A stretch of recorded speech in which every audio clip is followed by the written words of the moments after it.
My name is Brooke. I am 34 years old, and I spent 5 years of my marriage believing I was the reason we could not have a child. Then my husband decided to have twins with my own sister. I quietly signed the divorce papers and handed over my wealth. But when he proudly went home to brag to his mother, she went completely pale and said, "Wait, she did not tell you." Before I reveal the secret that destroyed his life, let me know where you are watching from in the comments below. Hit like and subscribe if you have ever been betrayed by the people you trusted most. Growing up in an affluent suburb of Chicago meant maintaining appearances above all else. But inside our pristine home, the emotional hierarchy was crystal clear. My younger sister Mia was the golden child. I was the responsible one, the workhorse, the one expected to fund the lifestyle my family believed they deserved. By the time I turned 34, I had built my own venture capital firm from the ground up. I provided the luxury home, the expensive vacations, and the capital for my husband Caleb and his endless string of failed business ideas.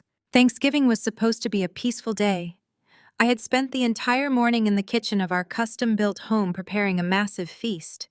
Caleb, who was 36 and fancied himself a visionary restaurateur, despite 3 failed concepts funded entirely by my firm, sat in the living room watching football.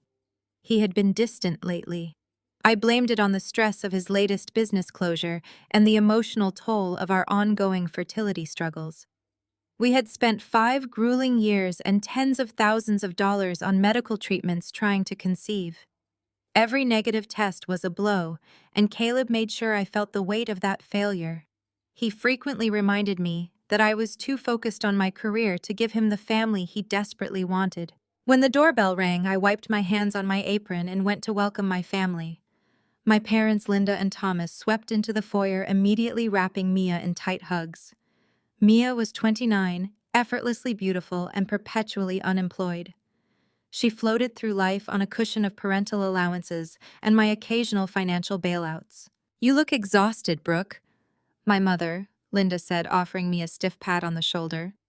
"You really should let Caleb handle the cooking. He is the culinary expert after all." I forced a polite smile, choosing not to mention that Caleb had not cooked a meal in our home for 6 months.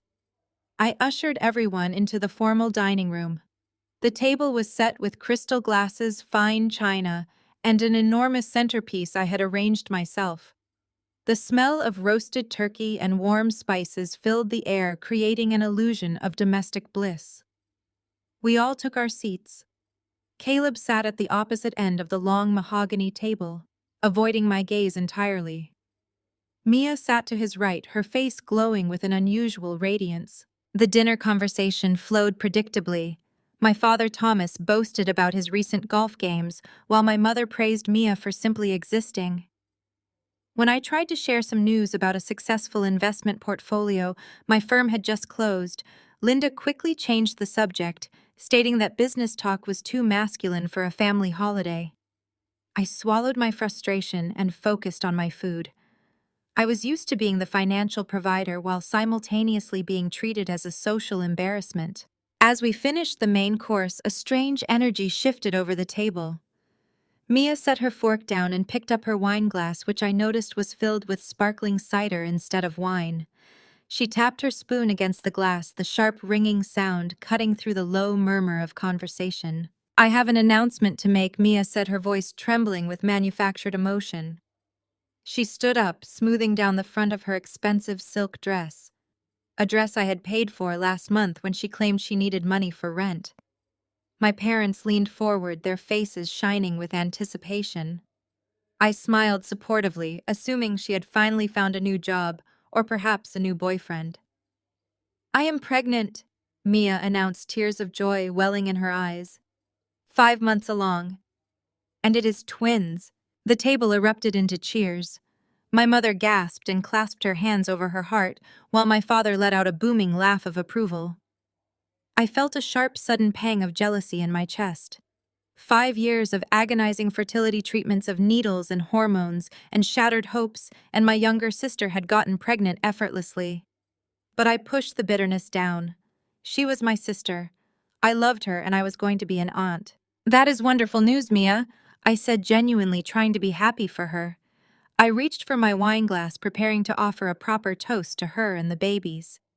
Who is the lucky father? The room went dead silent. The joyous atmosphere evaporated instantly, replaced by a suffocating, heavy tension. My mother stopped clapping. My father looked down at his plate. I looked around the table, confused by the sudden shift in mood.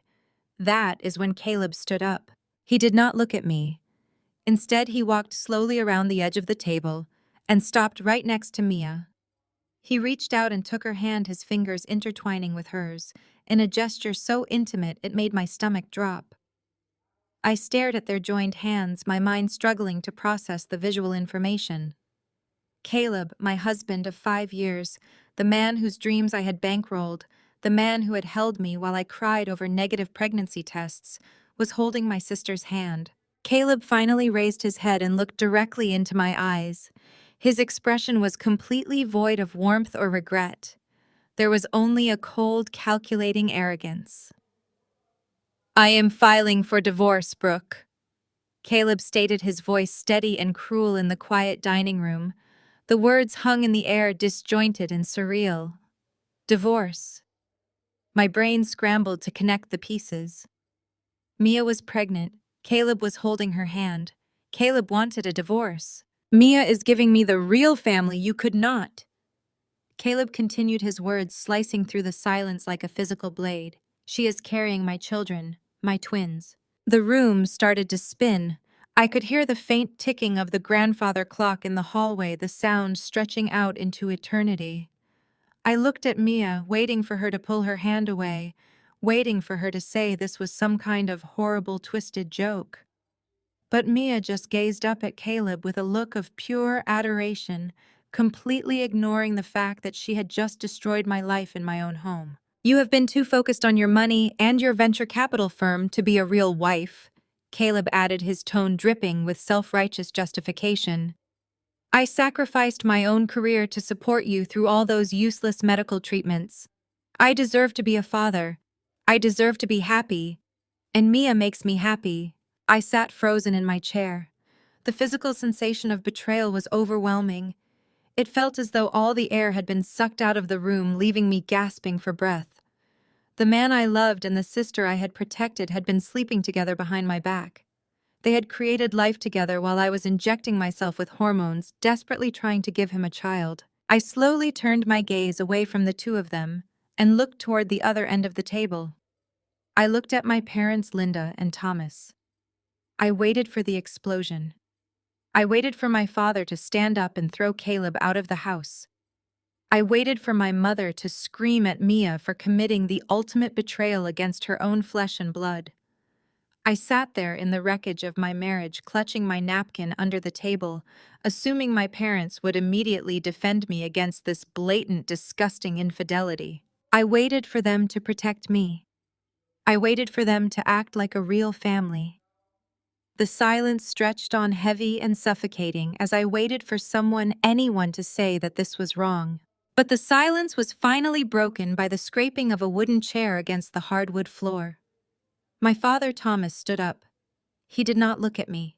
He walked straight past my chair, went over to Mia, and wrapped his arms around her in a tight, affectionate embrace.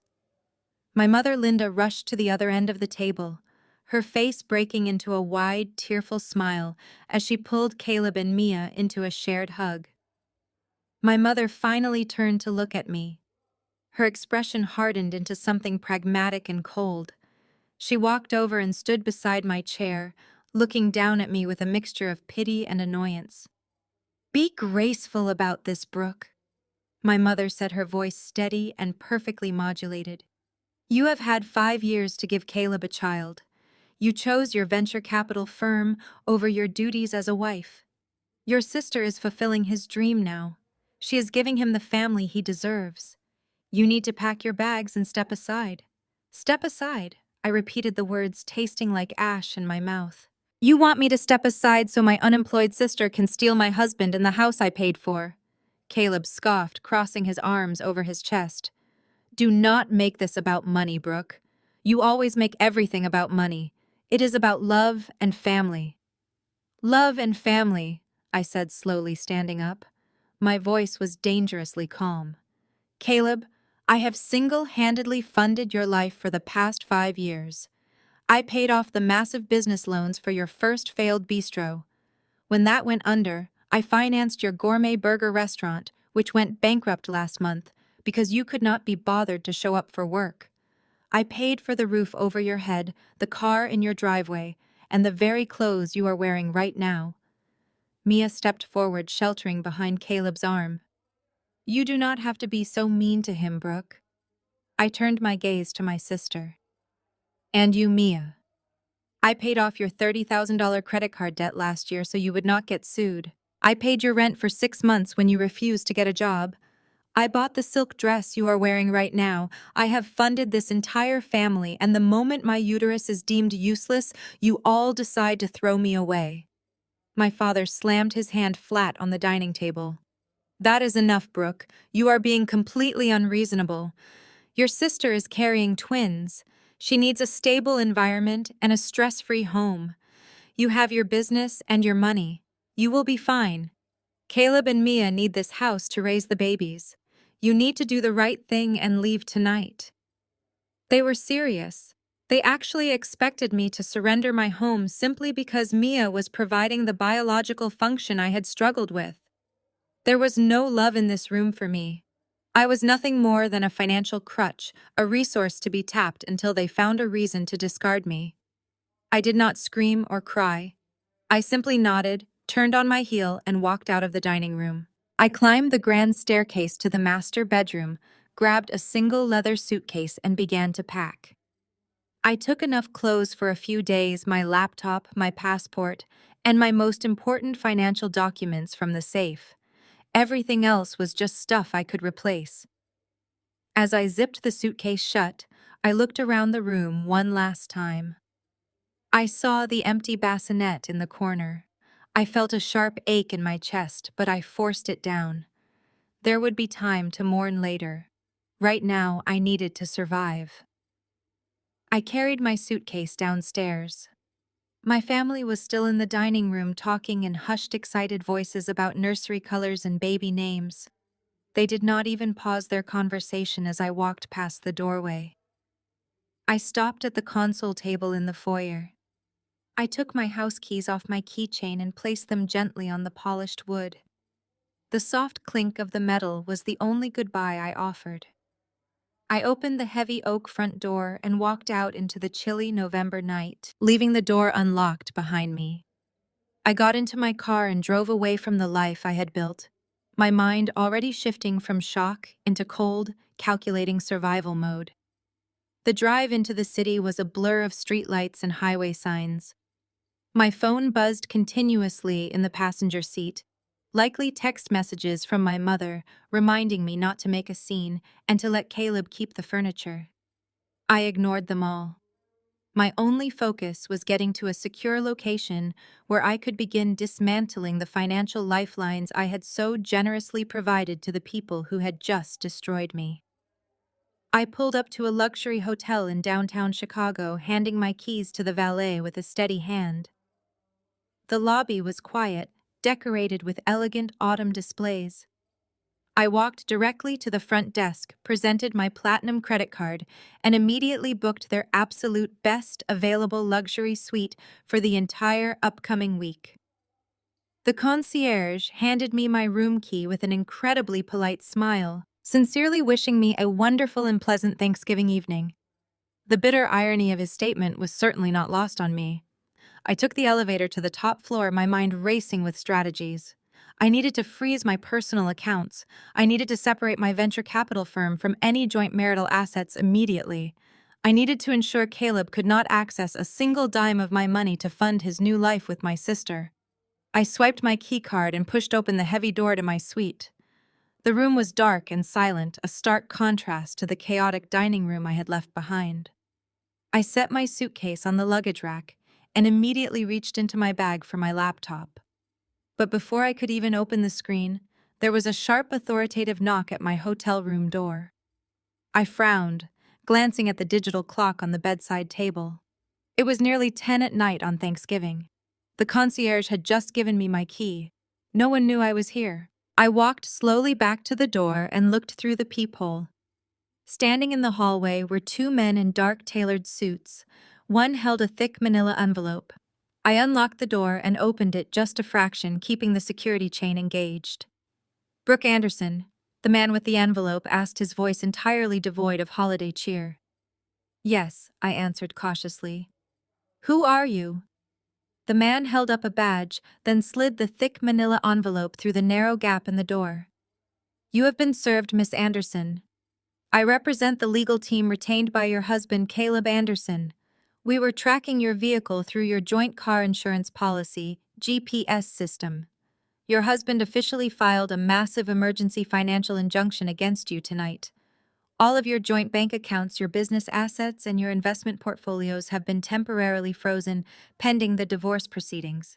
You are legally barred from moving, selling, or transferring any funds as of 10 minutes ago. Have a good night. The two men turned and walked down the carpeted hallway, their footsteps completely silent, leaving me standing alone with the heavy envelope in my hands. I closed and deadbolted the door, my heart hammering a frantic rhythm against my ribs. I walked over to the desk by the window and tore open the thick paper. Pages of legal jargon spilled out under the dim glow of the desk lamp, but the summary on the first page was incredibly clear. Caleb was not just asking for a clean break, he was launching a full-scale financial assault. I scanned the lines of text, my disbelief growing with every paragraph. He was officially demanding 50% of my venture capital firm. He wanted sole ownership of the custom-built home I had paid for, entirely in cash, before we even got married. And the most infuriating part was the demand for permanent, exorbitant monthly alimony. His justification, printed in bold legal font, stated that he had sacrificed his own lucrative restaurant career to be my primary emotional support system during our grueling in vitro fertilization treatments. He was blaming his restaurant bankruptcies on my medical appointments. I sat down heavily in the desk chair, reading the words over and over again. Caleb was weaponizing my infertility to steal the wealth I had built. It was a calculated, devastating legal maneuver. And considering my sister Mia was currently pregnant with his twins, I knew exactly why they needed that money. They needed my venture capital firm to fund their new family.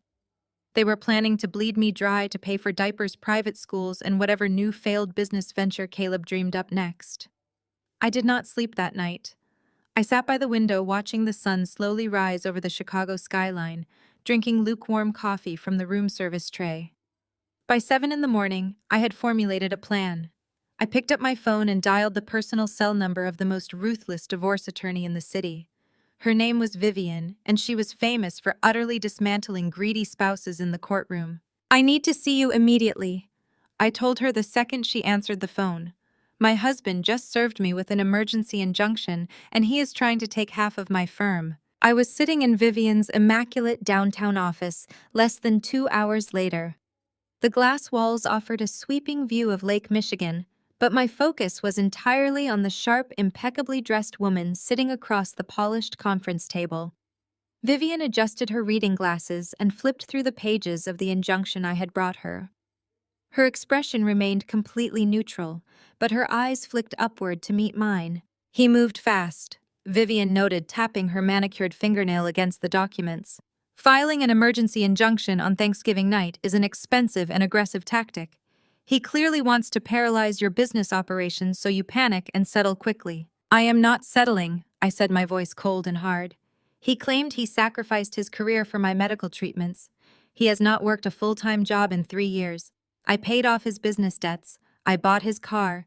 He did nothing but drain my accounts, and now he is trying to use my inability to have children as leverage to steal my life's work. Vivian leaned back in her chair and crossed her legs. It is a classic parasitic maneuver. He knows he has no real claim to a business you built before the marriage, but he is hoping the optics of a messy divorce involving fertility struggles and a pregnant sister will shame you into a massive payout. Judges can be unpredictable when a man claims he put his life on hold to support a struggling wife. We need to completely dismantle his narrative. I need every piece of financial documentation you have.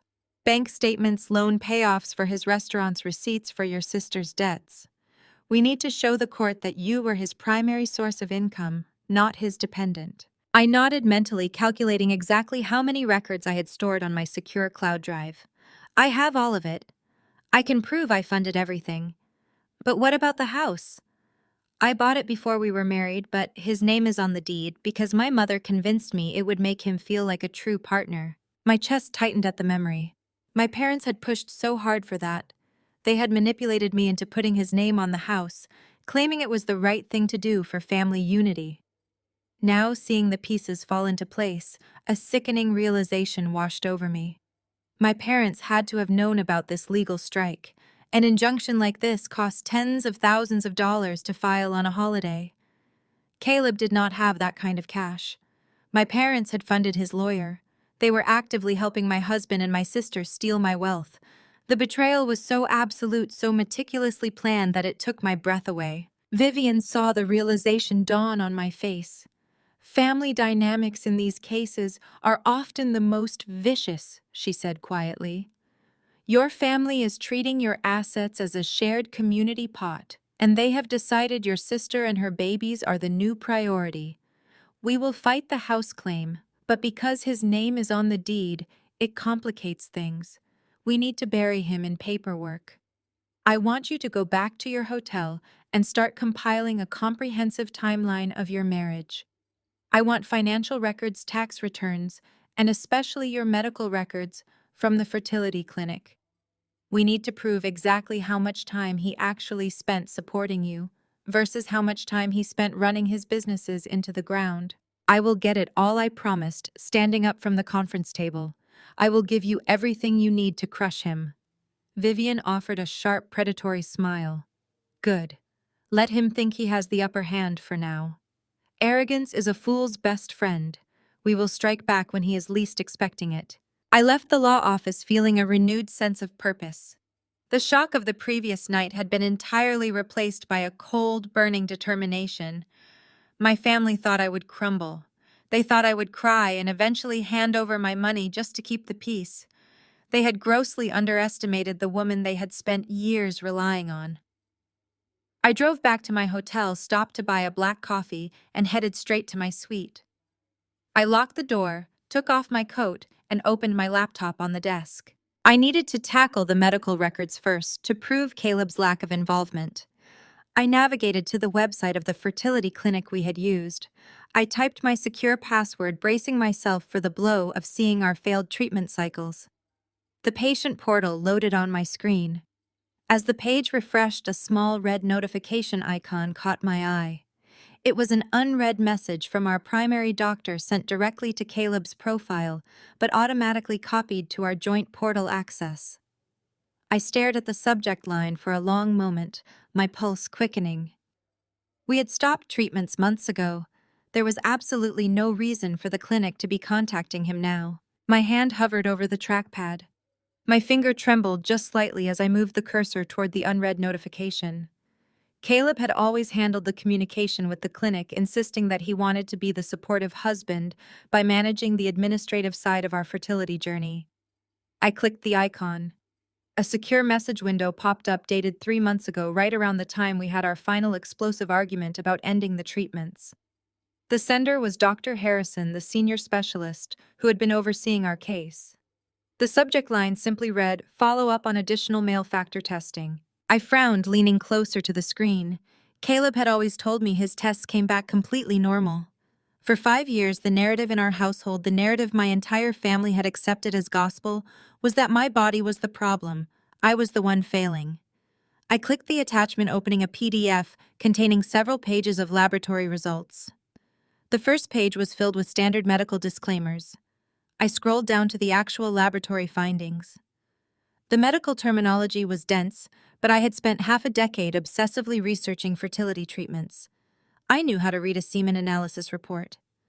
I scanned the columns looking for the standard metrics, volume, motility, morphology, but the numbers next to those categories did not make any sense. They were all zeros. I blinked, thinking there must be a glitch in the portal or that I was looking at an incomplete file. I scrolled down to the doctor's summary notes at the bottom of the page. The words were printed in stark clinical black and white, but they hit me with the force of a freight train. The patient exhibits absolute azoospermia.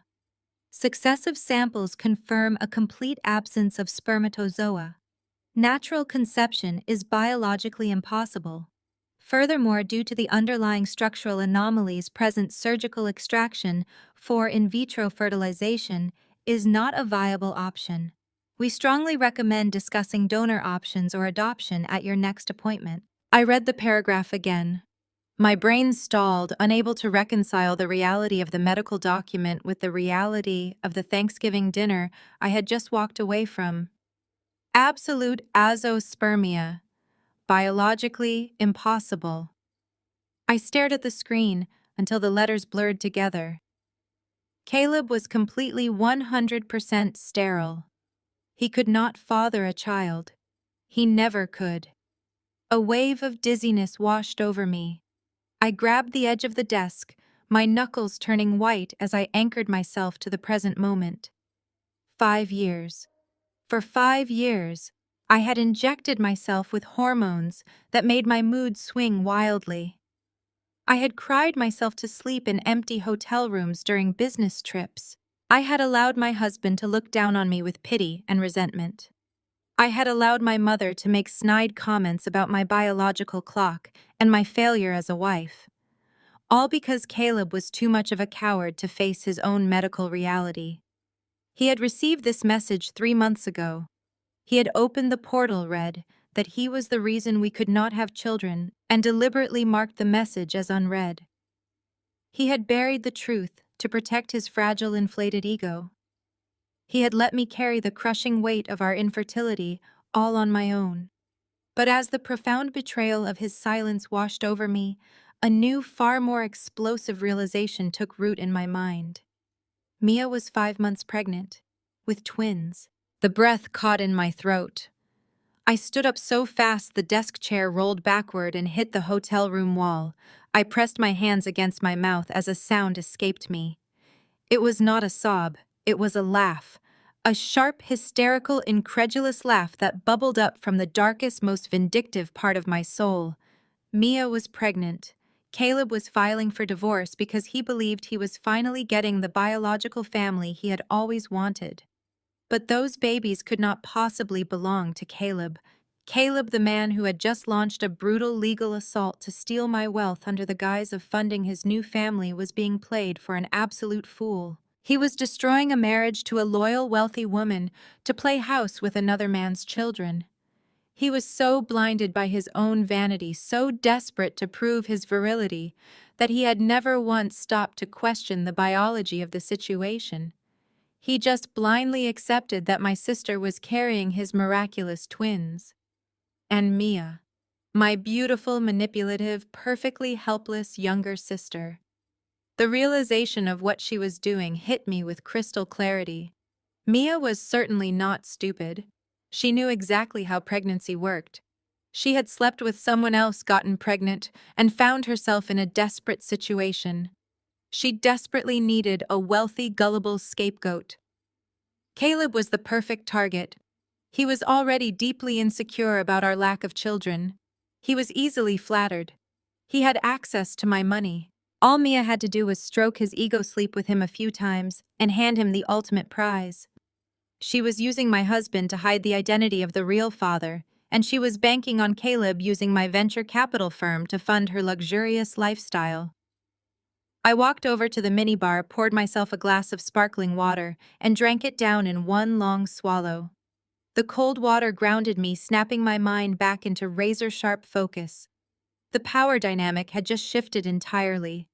A few hours ago, I was a devastated woman running from her own home. Now I held the ultimate trump card. I had the medical proof to completely destroy Caleb's ego, ruin Mia's carefully constructed safety net, and humiliate my parents. I could send this PDF to Caleb right now and watch his entire world implode. But as I stared out at the city lights, my business instincts took over. Dropping the medical bomb right now would waste my leverage. If I told Caleb today, he would drop the injunction. I wanted them to feel the exact level of devastation they had inflicted on me at that Thanksgiving table. To do that, I needed to let them continue believing they had won. I needed to let Caleb proceed with his aggressive divorce strategy. The higher they climbed on this pedestal of lies, the harder the fall would be when I finally kicked the foundation out from under them. I had the proof that Caleb was not the father. That was only half the story. I needed to know whose babies my sister was actually carrying. Mia was calculating. She would not risk an unplanned pregnancy with just anyone. The real father had to be someone significant, someone whose identity she was terrified of revealing. I slowly walked back and sat down at my laptop desk. I closed the fertility clinic portal and opened a secure browser window. I pulled up the private contact list for my firm's corporate security team. If I was actually going to burn my family's kingdom to the ground, I needed to know exactly who was standing in the castle. I needed the real father's name. I would not stop until I used every single resource I possessed to drag his hidden identity directly into the cold, harsh light of day, forcing all of them to face the absolute ruin they truly deserved. I dialed a number I kept encrypted in my contacts. It belonged to Gavin, the head of corporate security and private investigations for my venture capital firm. His job involved uncovering hidden liabilities before we invested millions into startups. He was meticulous, discreet, and incredibly effective at finding things people desperately wanted to keep hidden. I did not waste time with pleasantries when he answered. I told him I needed a full background check on my sister. I wanted to know everywhere she had been, everyone she had spoken to, and every financial transaction she had made over the past 7 months. Gavin told me he would have a preliminary dossier on my desk by Monday morning. The weekend dragged by in a state of tense waiting. I stayed in my hotel suite reviewing the financial documents Vivian had asked me to compile. Caleb sent 0 messages. My mother texted twice to remind me that Caleb was legally entitled to the furniture in the master bedroom. I read her messages with an icy calm. They were convinced they had won. They thought they had boxed me into a corner where I would be forced to surrender my wealth to preserve my dignity. Monday morning arrived with a sharp knock on my office door. I had gone into the firm early, bypassing the frozen accounts by using a personal credit line. Gavin walked into my office and placed a thick black binder on my desk. He took a seat across from me, his expression grim. "You were right to ask me to look into this," Gavin said. "Your sister has been busy and she has been sloppy." I opened the binder. Mia was flat broke. Her bank accounts were overdrawn and she had recently taken out 2 high-interest payday loans. But that was not the interesting part. I flipped to the employment section. 6 months ago, my parents had pressured a family friend into giving Mia an internship at a real estate firm downtown. The internship ended abruptly and catastrophically 4 months later. She was fired, Gavin explained, pointing to a highlighted section of a human resources document. She was escorted out of the building by private security and forced to sign a highly restrictive non-disclosure agreement. The company paid her a lump sum of $50,000 on her way out the door. It was classified as a severance package, but the actual payout structure looks exactly like hush money. I traced my finger over the printed numbers. $50,000 was a massive payout for a fired intern. Companies only paid that kind of money when they were terrified of a public relations nightmare. Who was she involved with, I asked, my heart beating a steady drum against my ribs. Gavin flipped to the next tab in the binder. The chief executive officer of the firm. His name is Richard Thorne. He is 58 years old, extremely wealthy, and highly connected in local politics. He is married to a woman who comes from old generational wealth. Her family essentially funded his entire empire. If Richard Thorne gets caught in a scandal involving a 29-year-old intern, his wife has the power to completely destroy him financially and socially. I stared at the photograph of Richard Thorne. The timeline aligned perfectly. Mia started the internship 6 months ago. She was fired and paid off roughly 2 months later, right around the time she would have discovered she was pregnant. She was carrying the children of a powerful married billionaire who had paid her to disappear. $50,000 would not last long for someone with the lavish tastes of Mia and her rapidly mounting debt. She could not go back to Richard Thorne for more money without risking the wrath of his powerful wife. She was backed into a corner, pregnant, unemployed, and desperate for a long-term safety net. So she looked for an easy target. She looked for a man who was already insecure, who desperately wanted children, and who had direct access to a massive fortune. She looked at Caleb. It was a masterclass in manipulation. Mia stroked his bruised ego, played the helpless victim, and handed him the ultimate prize of fatherhood. Caleb, blinded by his own vanity and his resentment toward my career, swallowed the lie without a single second thought. He was preparing to steal half of my company and the house I bought to provide a luxurious life for the illegitimate twins of Richard Thorne. I closed the black binder. A slow, genuine smile spread across my face. Gavin watched me carefully, likely expecting anger or tears. Instead, I felt an overwhelming sense of power, the kind of power that comes from holding the absolute truth in a room full of arrogant liars. "Thank you, Gavin," I said softly. "You have given me exactly what I need to finish this." I dismissed Gavin and picked up my phone to call Vivian. She answered immediately, demanding to know if I had compiled the medical timeline to fight the alimony claims of Caleb. "I need you to cancel our current strategy," I told her, my voice ringing with absolute certainty. "We are not fighting the emergency injunction. We are not fighting for the house. We are going to pivot our entire approach." Vivian was silent for a long moment. "Brooke, if we do not fight the injunction, he gains a massive tactical advantage. He will bleed your personal accounts dry before we even reach a courtroom." "Let him think he has the advantage," I replied. "I want you to draft a settlement offer today. Give him the house. Give him the furniture. Give him the cars. Let him believe he has successfully conquered my empire and secured his future with my sister." "Brooke, you are speaking out of grief," Vivian warned, her tone sharp and professional. "I am your attorney and I strongly advise against this kind of absolute surrender." "I am not emotionally compromised, Vivian. I am looking at a very different board than Caleb is playing on." I paused, making sure I chose my words carefully. "I have information that fundamentally changes the nature of this divorce. If I fight him right now, he will drag this out in court for years. But if I give him exactly what he wants, if I let him take the house and the specific joint investment accounts, he will drop the injunction against my business." Vivian hesitated, considering the legal angles. "Greedy men usually prefer quick cash over complicated corporate assets. But you are still handing him an absolute fortune."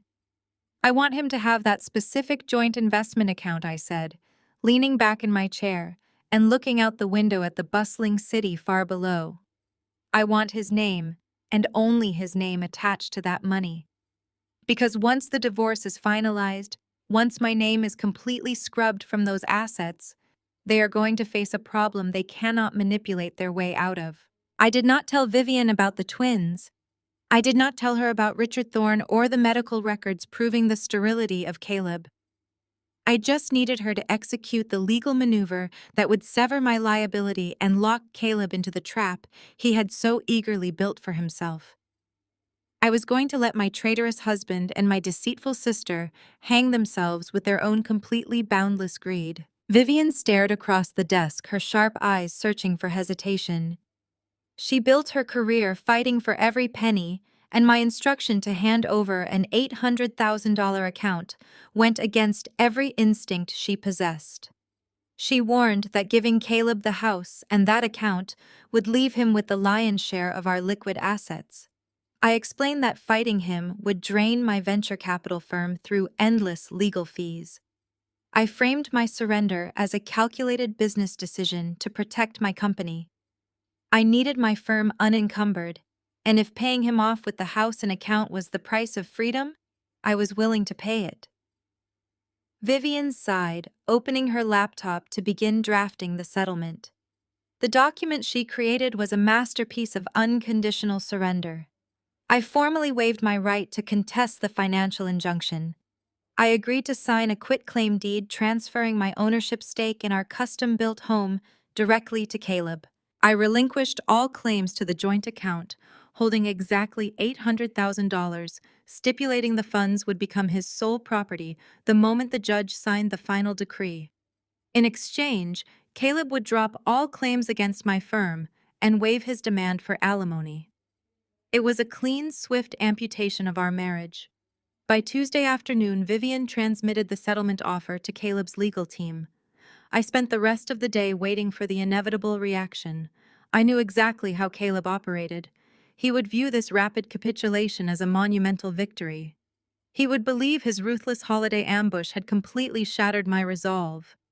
The silence from his camp lasted exactly 4 hours. Then my personal cell phone rang. The caller ID displayed my mother's name. I let it ring 3 times before sliding my thumb across the screen to answer. I did not say hello. I just held the phone to my ear. "Oh," my mother said, her voice dripping with manufactured maternal concern. "Caleb just told us about your settlement offer. I am calling to tell you that you are making the right choice. It takes a big person to admit when they are beaten and to step aside with grace." I gripped the edge of my hotel desk. The audacity of her calling to congratulate me on surrendering my wealth to my cheating husband and sister was staggering. She truly believed she had orchestrated my defeat. I kept my voice perfectly flat. "I am simply cutting my losses, Mother. The firm requires my undivided attention, and I have no interest in fighting a drawn-out court battle over a house I no longer wish to live in." My mother let out a soft, condescending sigh. "Well, it is for the best. Mia has been under so much stress lately, and babies can feel that tension. Knowing she and Caleb will have the house and a substantial nest egg to start their new family takes a heavy burden off my shoulders. Your father and I are very relieved that you are finally prioritizing family harmony over your own stubborn pride." I ended the call without another word. I could practically see her smiling in her pristine suburban kitchen, convinced she had successfully managed her troublesome daughter. The next morning, Vivian arranged for an emergency mediation session at her downtown office to sign the preliminary settlement agreements. Caleb insisted on attending in person, eager to sign the documents and secure his windfall. I arrived 10 minutes early wearing a sharply tailored charcoal suit and projecting an aura of detached professionalism. Vivian sat beside me at the massive glass conference table, her posture rigid with lingering disapproval over my strategy.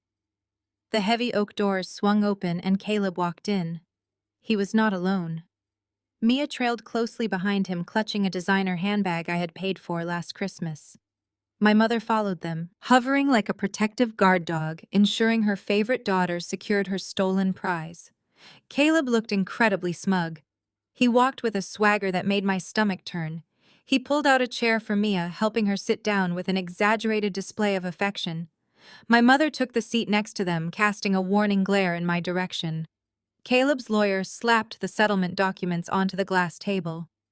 "My client is prepared to accept these terms," the lawyer announced, sliding a silver pen across the glass toward Caleb. "Provided that the full transfer of the investment account is officially initiated within 48 hours of the final decree."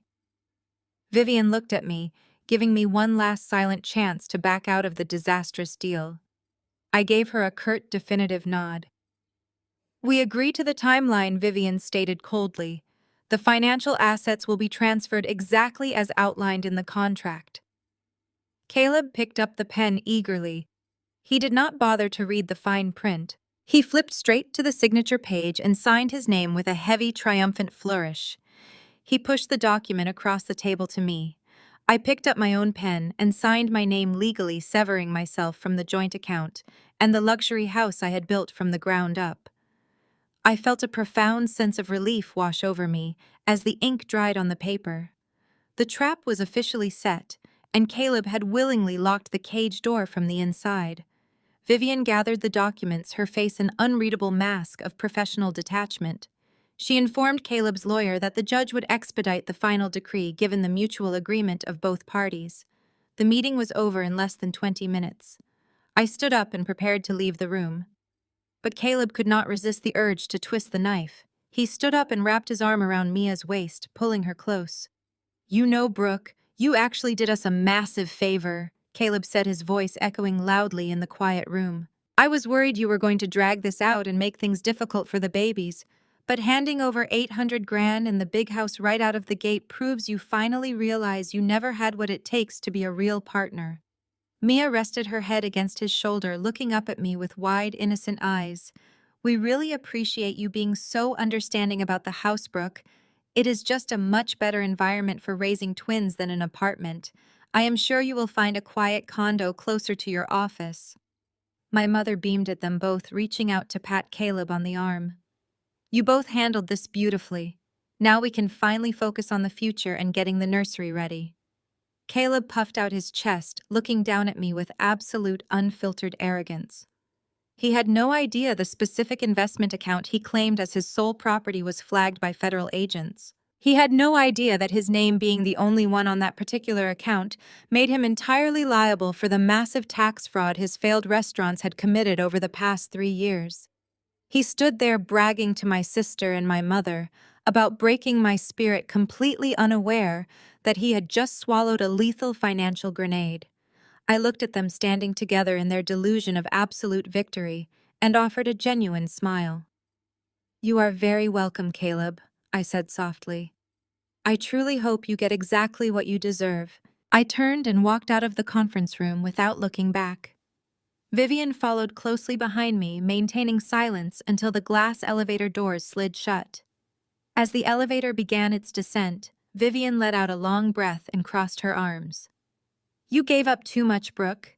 Handing him $800,000 in clean cash is a hard pill to swallow. He is going to use that money to build a life with your sister." I leaned against the mirrored wall and let out a soft laugh. "That is the beauty of it, Vivian. That cash is not clean, not even close." Vivian uncrossed her arms and stared at me. "What do you mean?" "We reviewed the origin of those funds. It is a joint investment account." I nodded, watching the numbers tick down. It was a joint account on paper, but I stopped contributing my personal capital over a year ago. I am a venture capitalist, Vivian. My career is built on spotting hidden liabilities. Caleb thought he was a genius entrepreneur, but he was just a reckless amateur playing with money he did not understand. When his second restaurant started failing, he panicked. I noticed strange transfers happening between his business accounts and our joint investments. He was commingling assets, trying to hide his restaurant revenue to avoid paying his corporate taxes. The elevator chimed, but Vivian hit the stop button, halting us between floors. "Brooke, are you telling me he was committing tax evasion?" "I am telling you he was committing massive federal tax fraud," I said, keeping my voice calm. He was skimming cash from his daily operations, underreporting payroll taxes, and funneling the hidden revenue directly into that specific $800,000 investment account. He assumed my pristine financial reputation would shield him from scrutiny. But the Internal Revenue Service does not care about reputation. They care about paper trails. Vivian looked at me with a mixture of shock and dawning admiration. "And you knew about this?" "I discovered the depth of his fraud about 6 months ago," I explained. "The moment I saw the severity of what he was doing, I quietly isolated my own clean capital. I made absolutely sure my business operations were completely insulated from his criminal negligence. But I left that specific joint account exactly as it was. I knew that if I tried to confront him, he would panic, move the money, and potentially drag me into a federal conspiracy investigation. So I waited and watched." Vivian slowly shook her head, a grim smile forming on her lips. "The audit. You knew an audit was coming." "I did more than know," I said. "I have friends in corporate compliance.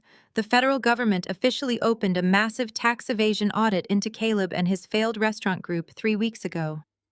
That $800,000 account is currently flagged for federal seizure. The government is waiting to finish building their airtight case before they freeze the funds and seize the assets to cover his massive tax debts and impending federal fines." Vivian let out a low whistle, finally understanding the sheer brilliance of the trap.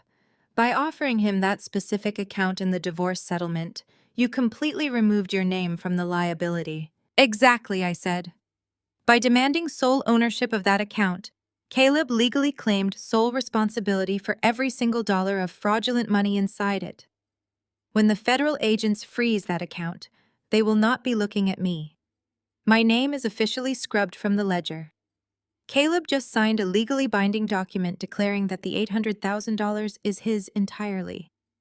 He swallowed the poison pill because he was too blinded by greed to look at what he was actually consuming. But what about the house? Vivian asked, pressing the elevator button to resume our descent. You gave him the custom-built home. I smiled, feeling the satisfying weight of my strategy settling into place. Caleb is unemployed. His restaurants are bankrupt. He has zero legitimate income. To pay the property taxes and utility bills on a luxury suburban mansion, he is going to have to rely entirely on the cash in that investment account. When the federal government freezes those funds, he will not have a single dime to pay the property taxes. Furthermore, because he commingled his fraudulent business funds with his personal assets, the Internal Revenue Service is going to place a massive federal tax lien directly on the house. The government will seize the property to satisfy his criminal debts. He is getting an unmanageable liability that the federal government is going to rip right out from under him within the month. The elevator doors slid open to the bustling lobby of the law firm building. Vivian stepped out, her posture radiating absolute triumph. You are a very dangerous woman to cross, Brooke. I am a woman who protects her investments, I corrected as we walked toward the exit. Caleb and my family decided I was an expendable asset. I am simply letting them experience the natural market consequences of a terrible business decision. The next 3 weeks passed with agonizing slowness. I threw myself entirely into my work at the venture capital firm. The intense workload was the perfect distraction from the hollow ache of my broken family. I spent my evenings in my luxury hotel suite watching the city lights and enjoying the profound, uninterrupted silence. Caleb, meanwhile, was living in a state of absolute delusion.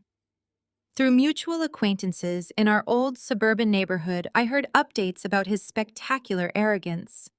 He and Mia had moved fully into the house. They were throwing lavish dinner parties, bragging to everyone about the massive settlement he had won in the divorce. My mother was apparently parading around the country club, telling her friends that Caleb was a brilliant entrepreneur who was finally getting the beautiful family he deserved. They were spending money recklessly, buying designer baby clothes for the twins and ordering custom furniture for the nursery. Every single purchase they made was just another nail in their financial coffin. They were feasting at a banquet built entirely on stolen time and federal crimes. I felt no pity for them, not for Caleb, who had betrayed me, not for Mia, who was using him to hide the identity of her wealthy married lover, and certainly not for my parents, who had eagerly thrown me to the wolves the moment I no longer served their vision of a perfect family. They had all made their choices, and the consequences were currently speeding toward them with the unstoppable force of a runaway train. As the days ticked down, I finalized the purchase of a stunning, ultra-modern penthouse overlooking the river. It was sleek, sophisticated, and completely mine. There were no empty guest rooms waiting for babies that would never come. There were no home offices for a husband who refused to work. It was a fortress of my own success. The morning of the final divorce court date arrived. I met Vivian at the courthouse. We took the elevator to the family court floor. Caleb and Mia were waiting outside the courtroom doors. Caleb wore a flashy new suit. Mia clung to his arm. My mother stood beside them. They looked completely oblivious to the federal guillotine poised above their necks. Vivian checked her watch and nodded. The divorce court date arrives. It is time to sign the final papers. The heavy wooden doors of the courtroom swung open with a dull thud. We walked down the center aisle, the sound of our footsteps echoing against the polished marble floor. The room was sterile and cold, smelling faintly of lemon cleaner and old paper. The judge sat behind an elevated mahogany bench, looking thoroughly exhausted by the endless parade of failed marriages. Vivian directed me to the petitioner side of the table. I took my seat, keeping my posture impeccably straight and my hands folded neatly in my lap. Caleb took his seat across the aisle. His lawyer sat beside him, arranging a stack of settlement documents with exaggerated importance. Caleb could not stop shifting in his chair. He was practically vibrating with nervous energy and poorly concealed excitement. He adjusted the lapels of his flashy new suit, shooting me a look of absolute triumph. I kept my gaze fixed on the judge, refusing to give Caleb the satisfaction of a reaction. The proceedings began with the usual legal formalities. The judge asked us to state our names for the record and confirm that we understood the terms of our agreement. When asked if I was entering into this settlement voluntarily, I answered with a clear, unwavering voice. I confirmed that I fully understood I was relinquishing my rights to the marital home and the joint investment account. The judge peered at me over his reading glasses, perhaps sensing the unusual nature of a spouse surrendering such significant assets without a single fight. He asked one final time if I was completely certain about my decision. I looked the judge directly in the eye and stated that I had never been more certain of anything in my entire life. The judge shrugged, accepting my answer, and turned his attention to Caleb. Caleb practically shouted his confirmations. He was so eager to finalize the theft of my wealth that he interrupted the judge twice. His lawyer had to subtly place a hand on the arm of Caleb to calm him down.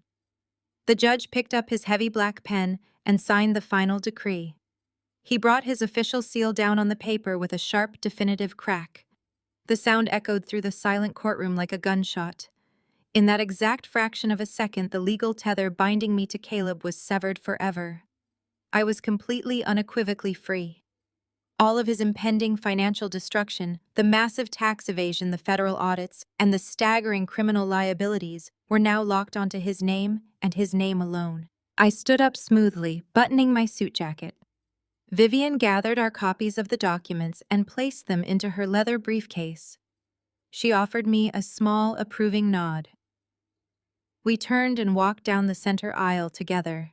I did not look back at Caleb. I simply pushed open the heavy wooden doors and stepped out into the brightly lit courthouse hallway. The air outside the courtroom felt instantly lighter. I took a deep breath, savoring the absolute clarity of the moment. My venture capital firm was entirely safe. My future was beautifully secure. I had successfully amputated the dead weight from my life. Vivian walked beside me toward the main lobby elevators. She told me she would have the final certified copies sent to my new penthouse. We stepped into the elevator and rode down to the ground floor in comfortable silence. When the door slid open to the expansive, bustling lobby, I saw Mia and my mother waiting near the security checkpoint. They were standing by a marble pillar holding designer coffee cups and whispering to each other like schoolgirls. The moment they spotted me, their posture stiffened. My mother raised her chin, projecting an aura of haughty defiance. Mia instinctively placed a protective hand over her slightly rounded stomach. I had no intention of engaging with either of them. I adjusted the strap of my handbag and continued walking toward the revolving glass exit doors. But before I could reach the exit, I heard the rapid, heavy thud of footsteps echoing across the lobby floor. Caleb had practically sprinted out of the elevator bank to catch up with me. He stepped directly into my path, forcing me to stop. He wanted an audience for his victory lap, and he had made sure my mother and sister were positioned perfectly to witness it. I looked at him, maintaining a mask of complete indifference. He stood uncomfortably close, his chest puffed out, holding his certified copy of the divorce decree like it was a winning lottery ticket. "You thought you could control me forever?" Caleb stated, his voice loud enough to turn the heads of several passing attorneys. "You thought your money made you better than me. But look at you now.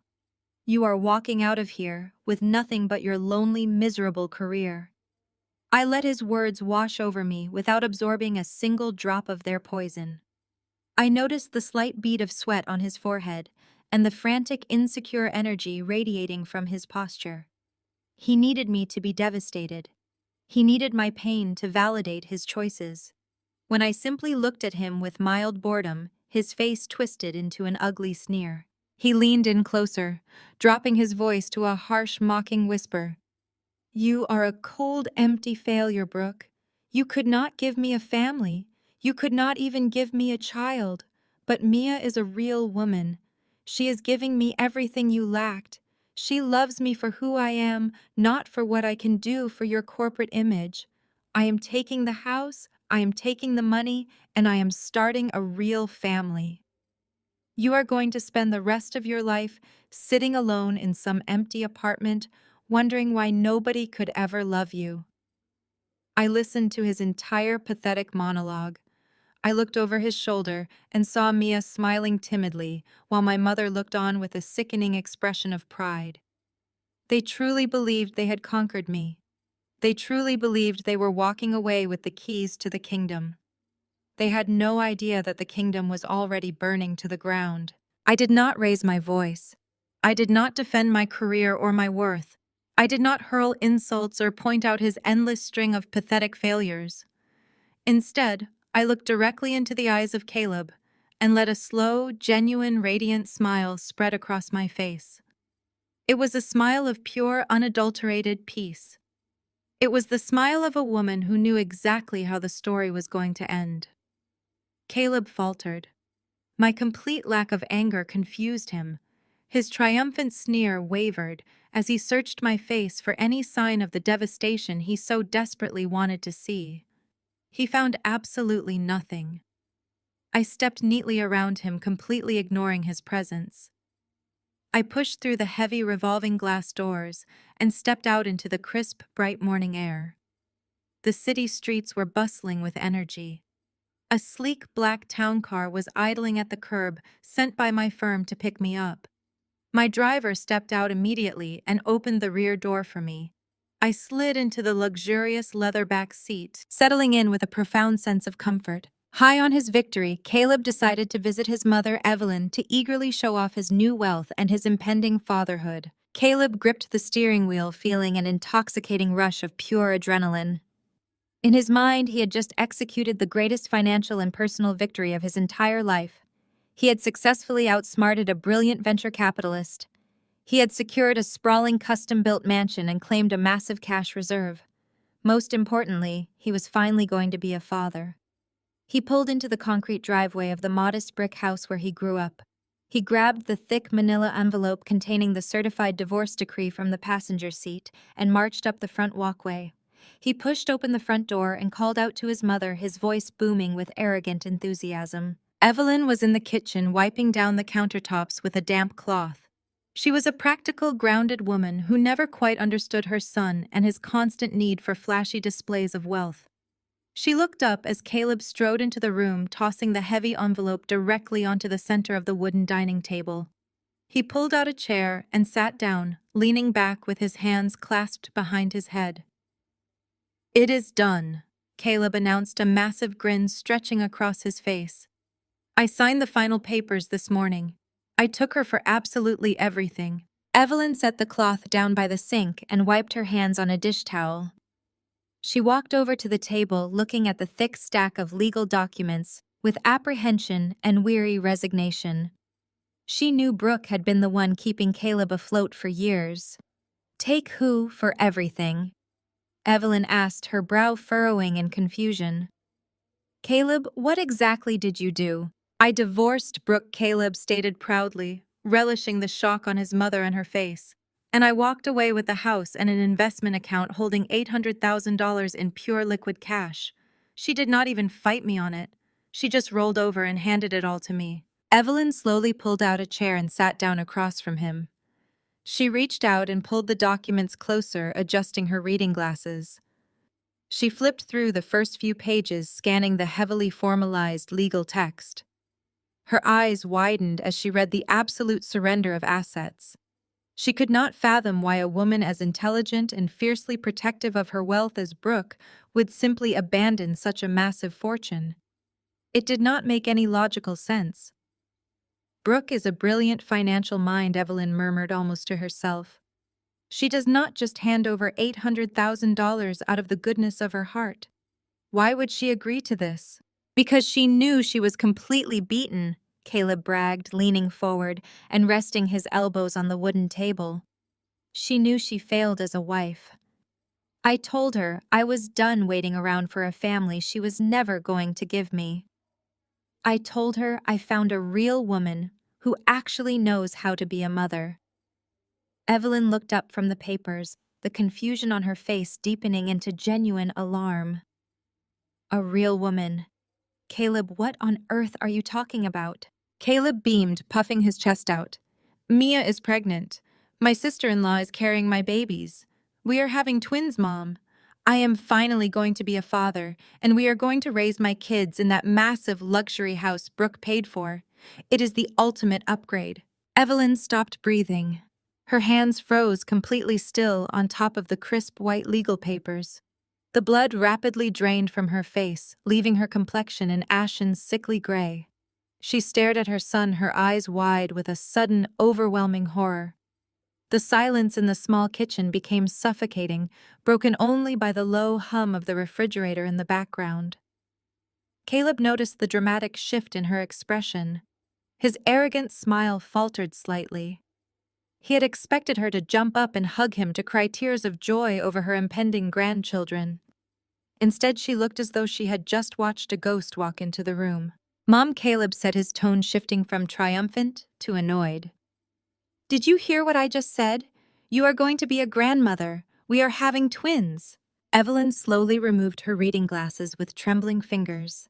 She placed them on the table, the plastic frames clattering loudly in the quiet room.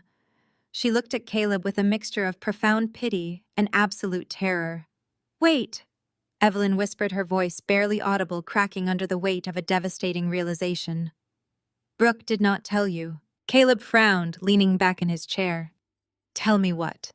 That she is a bitter loser who could not handle the fact that her own sister was giving me the family she failed to produce. Evelyn shook her head slowly, her eyes filling with tears. No, Caleb. Brooke did not fail. You did. Caleb stiffened, his defensive instincts flaring instantly. What are you talking about? We spent 5 years trying. She was the one with the problem. No, she was not. Evelyn said, her voice gaining a desperate, shaky volume. Caleb, please listen to me. When you were 3 years old, you caught a terrible illness. It was a severe, complicated case of the mumps. The fever spiked so high we had to rush you to the emergency room in the middle of the night. You were in the pediatric intensive care unit for over a week. The swelling and the internal inflammation were horrific. The doctors had to monitor you around the clock to make sure the infection did not reach your brain. Caleb stared at her, his brow furrowed in angry confusion. I know I was sick as a kid. What does a childhood fever have to do with my twins? Evelyn reached across the table and grabbed his hands. Her grip was tight and desperate. Because the infection caused severe, irreversible damage to your reproductive system. The specialist sat your father and me down in a private consultation room before we discharged you from the hospital. They ran extensive tests. They told us the internal scarring was catastrophic and permanent. They told us you were completely 100% sterile. Caleb yanked his hands away from his mother as if her touch had physically burned him. He stood up so fast, his wooden chair tipped backward and crashed onto the linoleum floor. He stared down at her, his chest heaving with sudden panicked breaths. That is a lie, Caleb shouted, his voice echoing off the kitchen walls. That is an absolute lie. I am having twins. Mia is 5 months pregnant with my children. Evelyn let out a broken sob, covering her mouth with her trembling hands. Caleb, the doctors were absolutely certain. You cannot ever have children. It is biologically impossible. I never told you because you were just a little boy, and I wanted to protect you from that pain until you were old enough to understand. When you and Brooke started doing the fertility treatments, I assumed the doctors had told you both the truth. I assumed you knew and were using donor materials. I never imagined you were entirely in the dark. The brutal truth slammed into Caleb, and his massive ego completely shattered in real time. Brooke knew. She surrendered everything knowing Mia was lying. Panicking, he immediately raced back to the marital home to confront Mia. Caleb drove back to the sprawling suburban mansion like a man completely possessed. His hands gripped the leather steering wheel so tightly his knuckles ached, but he barely registered the physical pain. His mind was a chaotic storm of denial and mounting terror. The trees and manicured lawns of his upscale neighborhood blurred past his windows. He refused to believe it. His mother had to be mistaken. The doctors had to be wrong. He was Caleb Anderson, a man who had just conquered his wealthy wife and secured his legacy. He slammed on the brakes, his luxury car screeching to a halt in the wide concrete driveway. He did not bother turning off the engine or shutting the car door. He sprinted up the brick walkway, his breath coming in ragged, uneven gasps. He bypassed the keypad lock, opting instead to shove his key into the deadbolt with frantic force. He twisted the lock and kicked the heavy oak door open. The door slammed against the interior wall with a deafening crash, the sound echoing through the pristine foyer. Mia jumped violently on the plush living room sofa. She was surrounded by glossy catalogs for designer nursery furniture and swatches of expensive pastel fabrics. She clutched a silk throw pillow to her chest, her eyes wide with shock at his explosive entrance. Caleb stood in the entryway, his chest heaving, his expensive new suit feeling like a suffocating straitjacket. He stared at the woman he had blown up his entire life for. She looked so perfectly innocent, so delicately pregnant with the children he had proudly claimed as his own just hours ago in a federal courthouse. "Caleb, you terrified me," Mia gasped, dropping the pillow and pressing a hand to her chest. "What is wrong with you? Why are you acting like a maniac?" Caleb crossed the hardwood floor in 3 long strides, towering over her. The arrogant, triumphant swagger he had paraded around the courthouse was completely gone, replaced by a dark, volatile desperation. "Look me in the eye and tell me the truth," Caleb demanded, his voice dropping to a dangerous, vibrating whisper. "Whose babies are you carrying?" Mia blinked, a flash of genuine panic crossing her features before she quickly masked it with a look of deep, wounded offense. "What are you talking about? They are your babies. We have been over this. Are you having some kind of nervous breakdown?" She reached out to touch his arm, playing the role of the concerned, loving partner to absolute perfection. Caleb slapped her hand away as if her skin was coated in acid. "Do not touch me," he shouted, the last threads of his composure snapping entirely. "Do not play games with me, Mia. I just came from my mother's house. I just found out about the medical complications I had when I was a toddler. The severe infection, the internal scarring, the pediatric specialist who sat my parents down and gave them the absolute definitive diagnosis." Mia froze. The color drained from her perfectly contoured face, leaving her looking hollow and terrified. She opened her mouth to speak, to spin another web of lies, but no sound came out. Caleb leaned closer, his face inches from hers, his voice shaking with a devastating mixture of rage and profound humiliation. "I am 100% sterile, Mia. The doctors confirmed it over 30 years ago. I cannot have children. I never could. It is biologically impossible for me to be the father of those twins." The silence in the massive living room was absolute. The grandfather clock ticked in the hallway, marking the exact moment the elaborate fantasy Caleb had constructed finally shattered into a million irreparable pieces. Mia looked away, her eyes darting frantically toward the front door, as if calculating her chances of running. There was nowhere for her to go. The luxury fortress she had manipulated her way into was suddenly a trap. Caleb grabbed a fistful of the expensive fabric swatches on the coffee table and hurled them across the room. "Who is the father, Mia? Give me a name right now, or I swear I will throw you out onto the street with absolutely nothing." The threat broke whatever fragile resolve Mia had left. She collapsed back onto the sofa, burying her face in her hands, and burst into loud, hysterical tears. It was not the delicate, manipulative crying she usually employed to get her way. This was the ugly, desperate sobbing of a woman who knew she was completely ruined. "It was Richard Thorne," Mia wailed, her voice muffled by her hands. "He is the chief executive officer of the real estate firm where I did my internship." Caleb stepped back, feeling a wave of absolute nausea wash over him. Richard Thorne was a billionaire. He was a high-profile married tycoon whose wife controlled his entire empire. "You slept with a married billionaire?" Caleb asked, his voice completely hollow. Mia dropped her hands, her face heavily stained with running mascara. "It was an accident. We had an affair, and when I told him I was pregnant, he lost his mind. He told me his wife would destroy him if she found out." He had his private security escort me out of the building. He gave me $50,000 in cash and made me sign a massive non-disclosure agreement. He told me that if I ever tried to contact him or expose his identity, he would use his expensive lawyers to completely ruin my life. Caleb stared at her, the sheer magnitude of her deception crashing down on him. And the $50,000.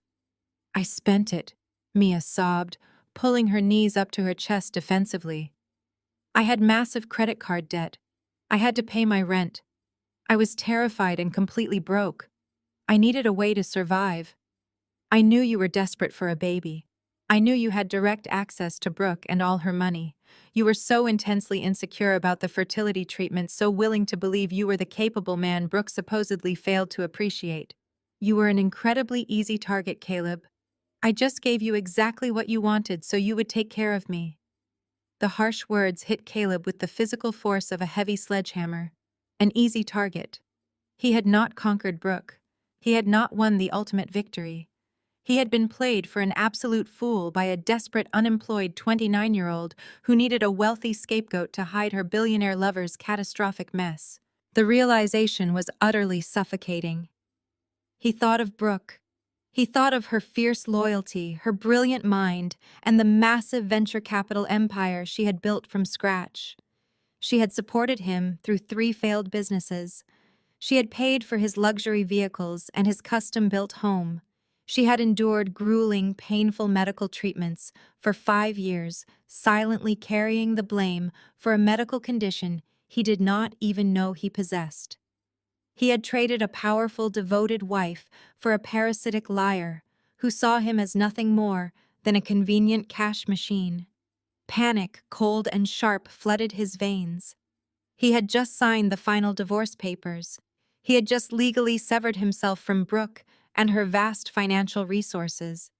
He scrambled frantically toward the kitchen counter, his hands shaking violently as he grabbed his smartphone.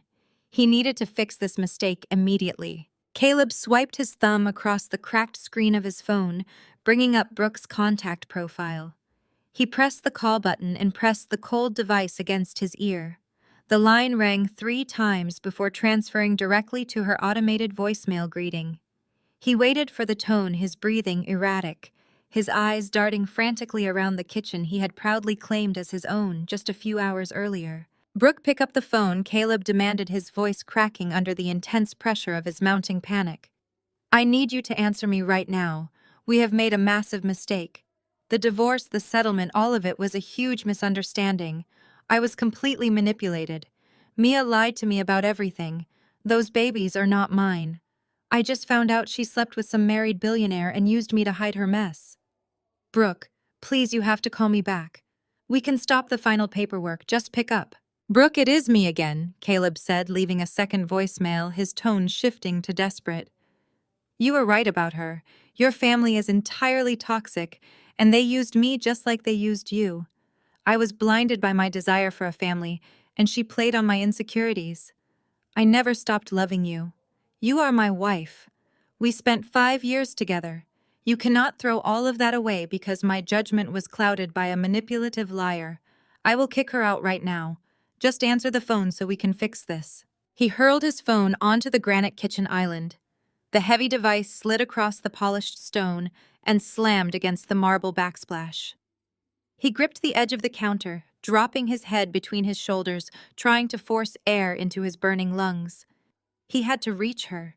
He had to convince her to take him back. Miles away, high above the chaotic noise of the city streets, Brooke stood in the center of her brand-new, ultra-modern penthouse.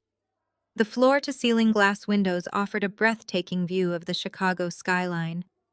The interior was impeccably designed with sleek, minimalist furniture and cool gray tones.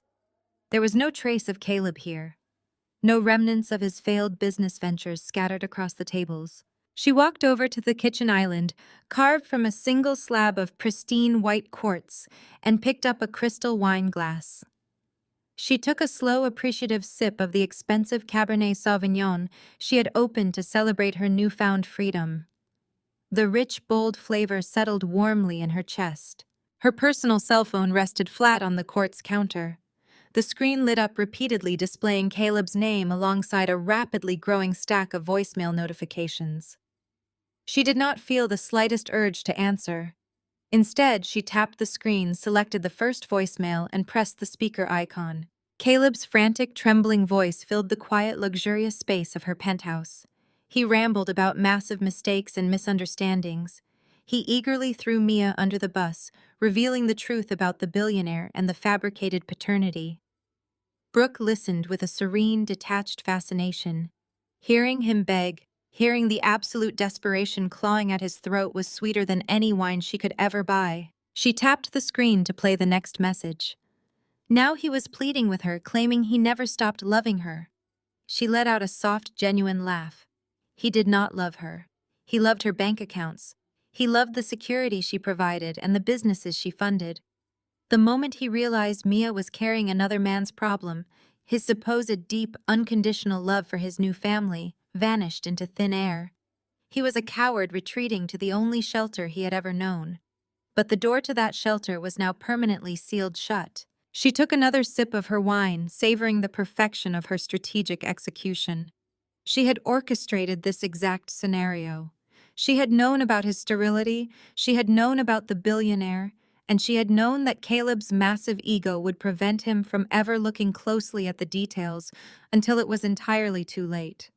He was trapped in the suburban house he had fought so ruthlessly to steal, locked in a financial cage of his own making. Brooke swiped her finger across the screen, deleting all the voicemails with a single motion. She then opened her phone settings and permanently blocked his number.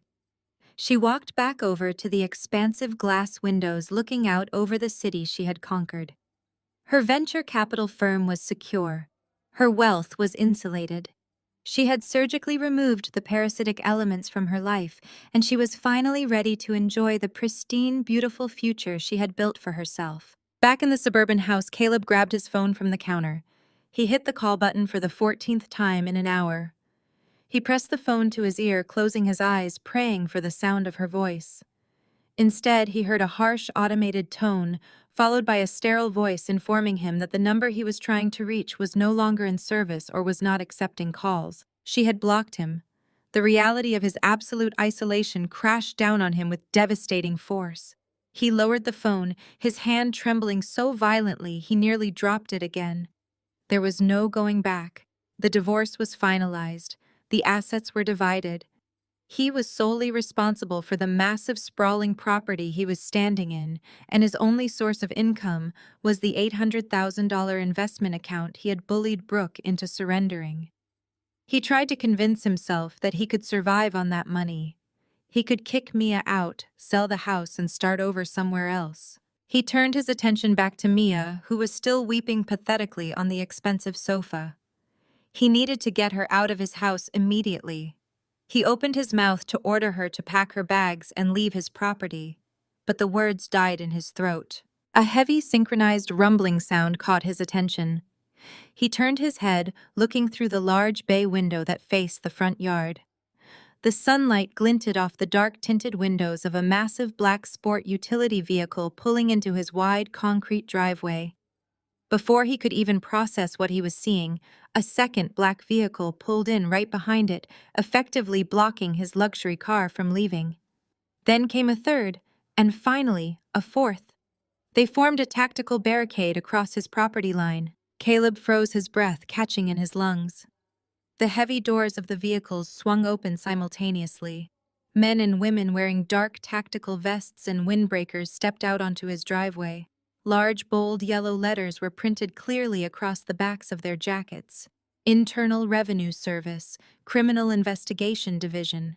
Caleb felt his knees go completely weak. The $800,000 account. The business taxes he had ignored. The fraudulent transfers he thought he had hidden so cleverly. They had found everything. The agents marched briskly up his pristine brick walkway, their expressions deadly serious, ignoring the decorative autumn wreaths hanging on the porch. Caleb could not move, could not speak, and could not breathe as the heavy pounding echoed against his front door. His entire world was collapsing, and there was absolutely nothing he could do to stop it. The heavy pounding echoed against the front door once more before the handle clicked. Caleb had not locked the deadbolt. The door swung open, revealing 6 federal agents flooding into the pristine foyer. Their boots tracked dirt onto the expensive rugs. The lead agent stepped into the living room, locking eyes onto Caleb. Caleb Anderson, the lead agent, stated, his voice projecting unquestionable authority. "I am Special Agent Miller with the Internal Revenue Service Criminal Investigation Division.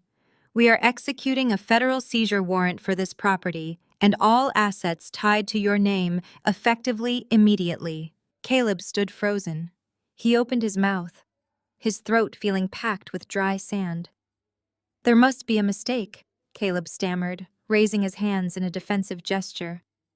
"I finalized my divorce this morning. My lawyer handled the paperwork. I own this house free and clear." Agent Miller pulled a stack of legal documents from his briefcase, dropping them onto the granite countertop. "There is no mistake, Mr. Anderson. We have conducted a comprehensive audit of your restaurant group.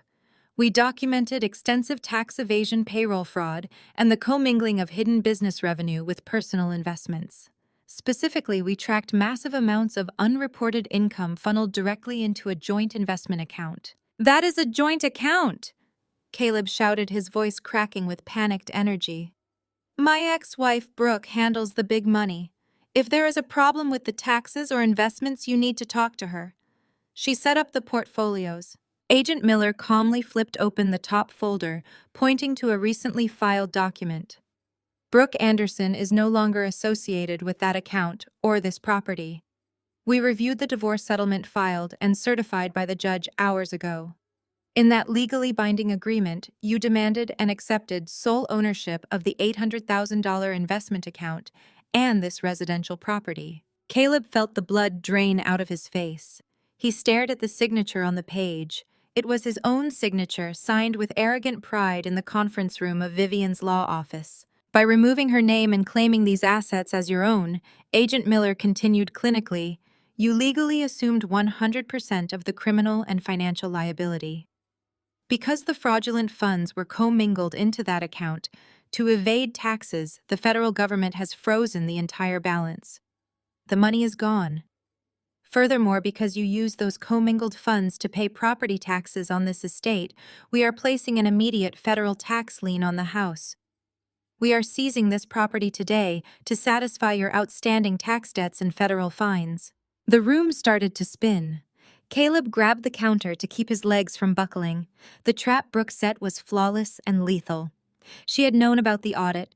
She deliberately gave him exactly what he asked for because she knew the Internal Revenue Service would strip it all away.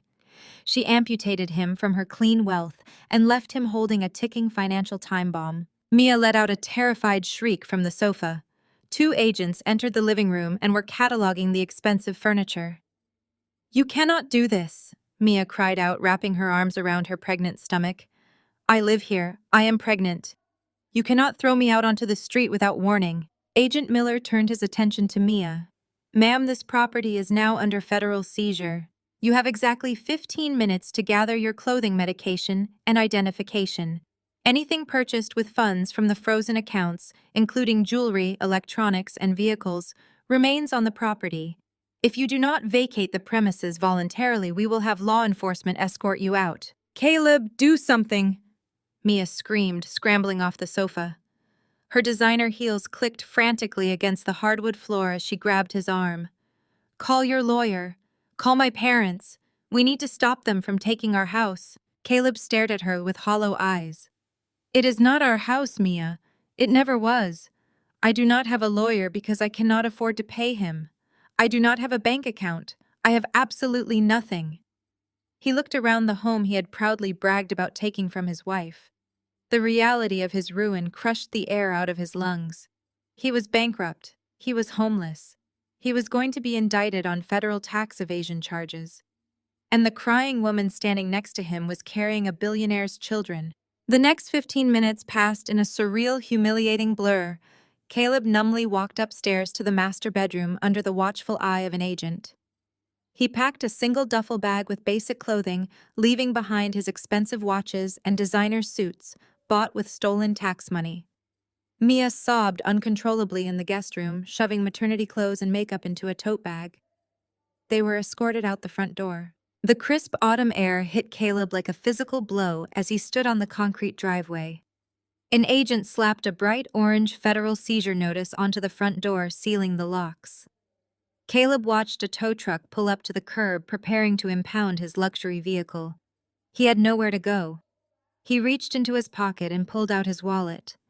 He had exactly $42 in cash and a handful of credit cards that were bouncing every single transaction. Mia stood next to him on the sidewalk, shivering in the cold without her expensive winter coat.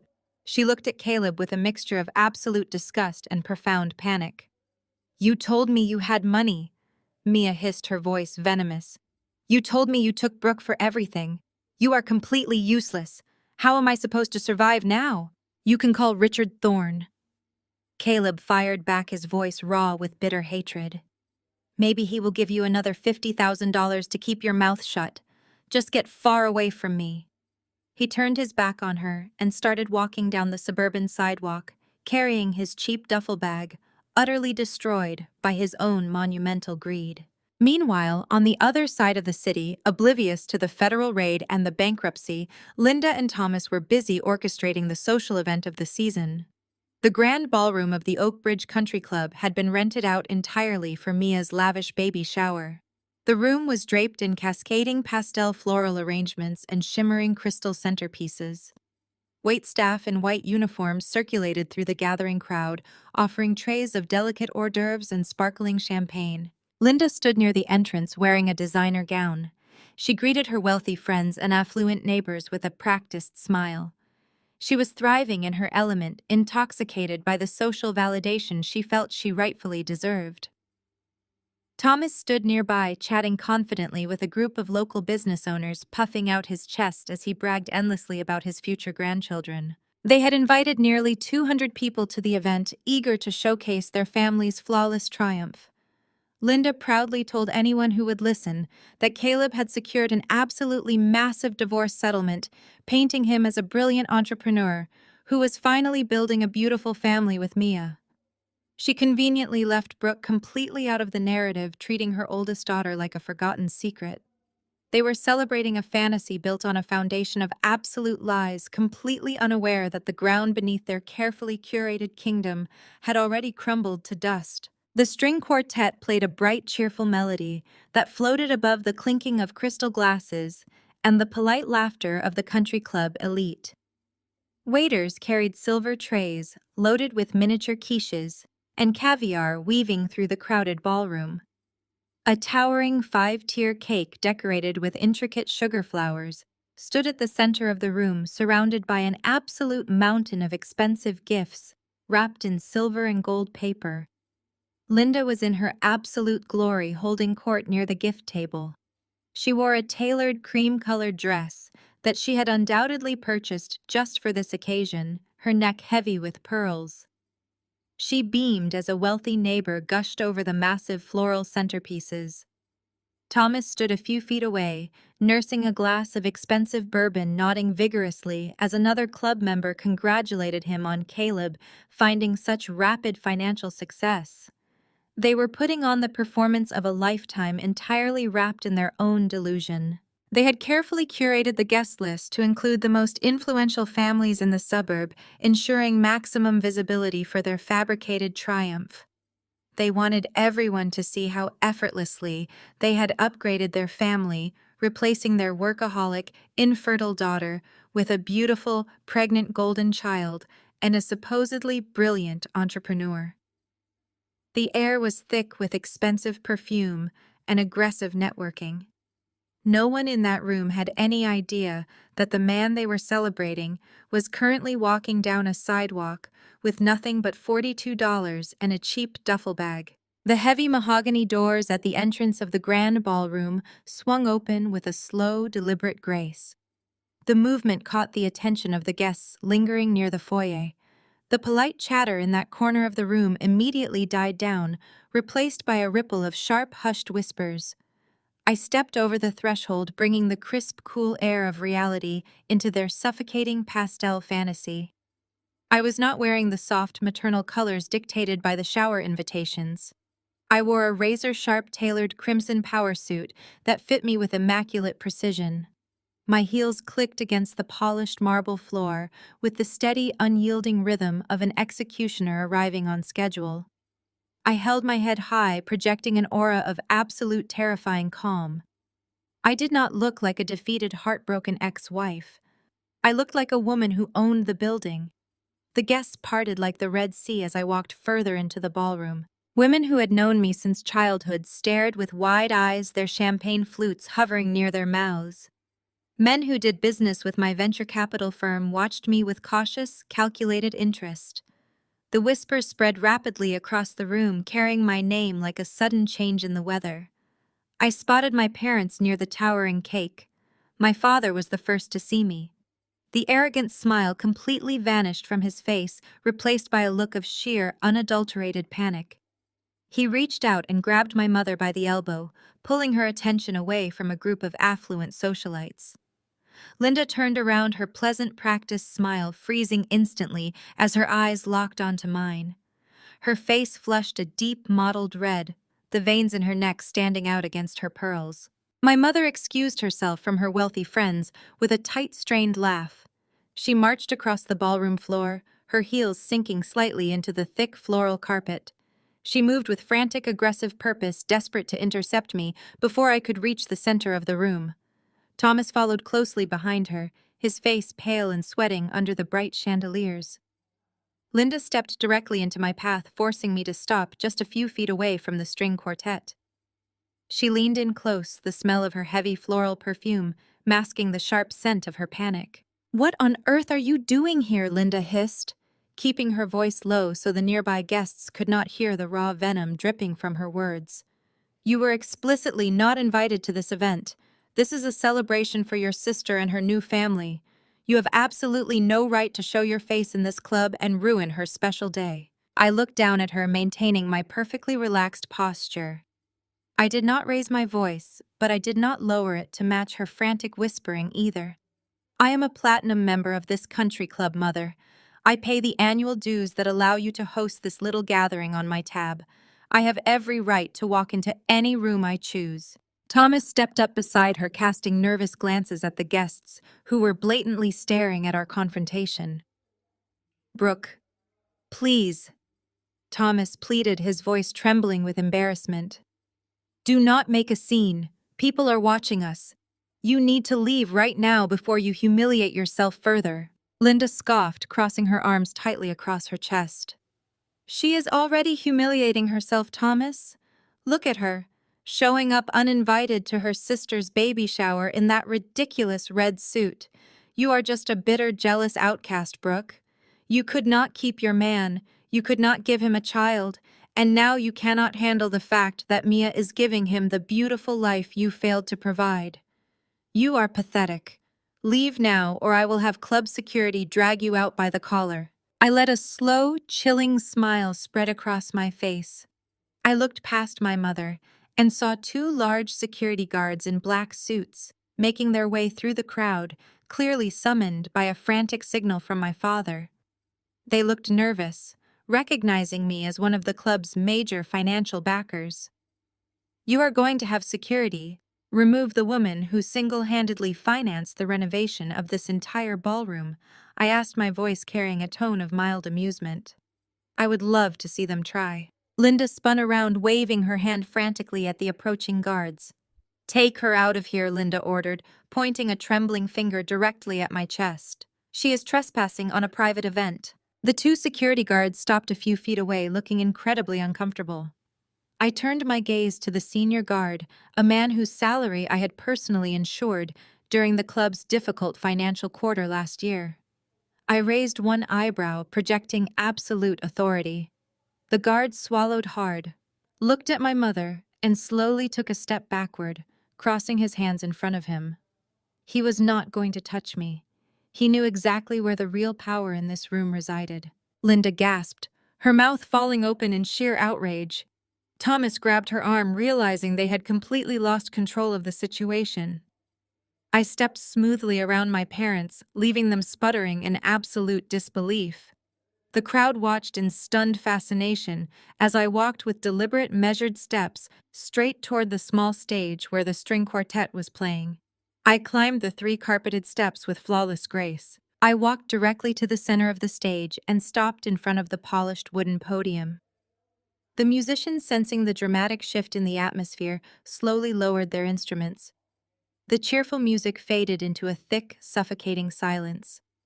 Hundreds of wealthy guests stared up at me, holding their collective breath. I reached out my fingers, wrapping firmly around the cool metal of the microphone. I tapped it very softly to test the sound system. A sharp, clear thump echoed through the grand ballroom, instantly silencing the few remaining murmurs. Hundreds of eyes fixed on me, wide with anticipation and uncomfortable curiosity. I looked out over the sea of carefully styled hair, designer dresses, and tailored suits. In the front row, I spotted my mother, her face completely drained of its earlier flushed rage, now replaced by a rigid, terrified stillness. My father stood next to her, gripping his bourbon glass so tightly his knuckles were bone white. I took a slow, steady breath, letting the absolute power of the moment settle over my shoulders. "Thank you all for being here today to celebrate my family," I began, my voice amplified and crystal clear, echoing off the high vaulted ceilings. "I know my presence is a surprise. My mother Linda has spent the last few weeks spinning a very specific, highly curated narrative for all of you. She has told you that my marriage failed because I was too obsessed with my venture capital firm to be a proper wife. She has told you that my husband Caleb secured a massive financial settlement in our divorce because he is a brilliant entrepreneur. And most importantly, she has told you that my sister Mia is currently pregnant with his miraculous twins." I paused, letting my gaze sweep slowly across the room. I saw several of Linda's closest friends exchange nervous, confused glances.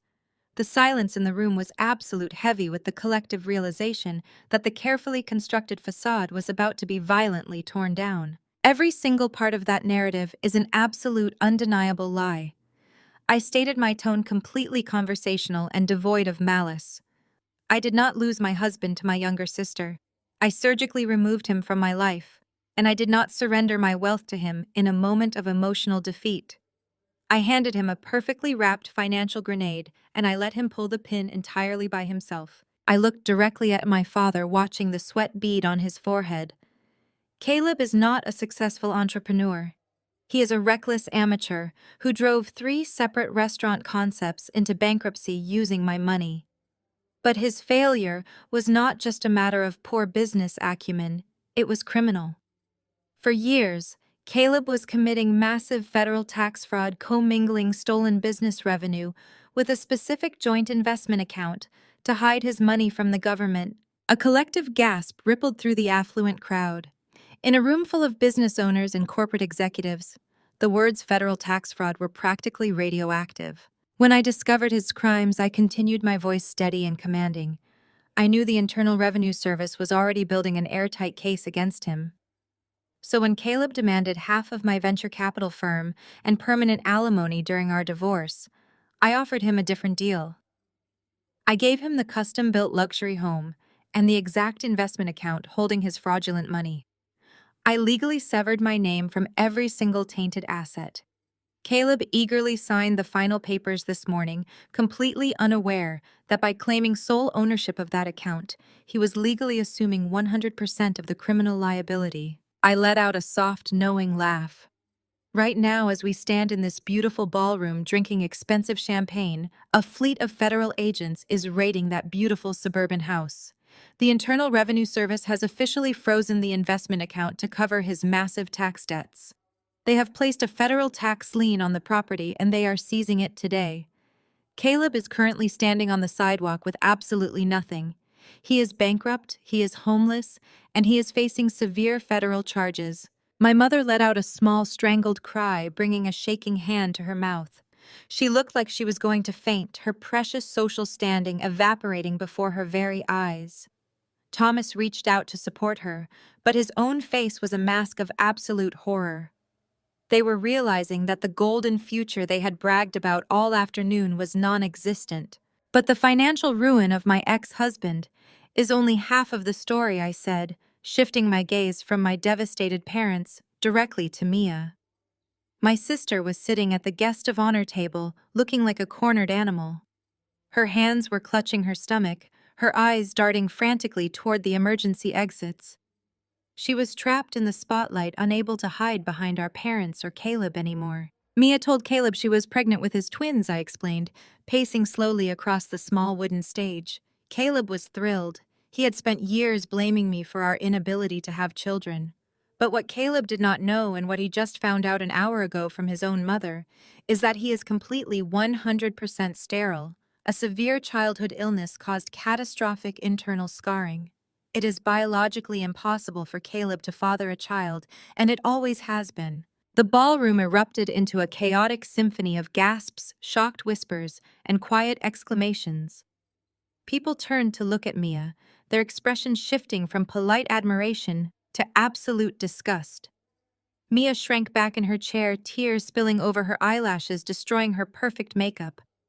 She opened her mouth as if she wanted to deny it, but the overwhelming weight of the truth completely crushed any defense she could possibly mount. So if the babies do not belong to the bankrupt man currently getting raided by the federal government, who do they belong to? I asked the crowd, leaning slightly against the wooden podium. Mia needed a wealthy scapegoat because she made a very dangerous, very expensive mistake. 6 months ago, Mia was given a prestigious internship at a downtown real estate firm. She was fired 2 months later, escorted out of the building by private security, and handed a $50,000 severance package in exchange for signing a massive non-disclosure agreement. I looked down at the front row of the audience. Sitting just 3 chairs away from my hyperventilating mother was a woman named Eleanor Thorne. She was impeccably dressed in a tailored navy blue suit, her posture rigid, her face an unreadable mask of elite stoicism. Her family's generational wealth was the primary foundation of one of the largest commercial real estate empires in the state. She was a woman who demanded absolute respect and yielded immense power in our community. Mia was paid $50,000 in hush money, I announced, my voice cutting through the rising murmur of the crowd like a diamond blade, because she had a messy, careless affair with the chief executive officer of that firm. When she realized she was pregnant with his children, he panicked and paid her to disappear to protect his own marriage.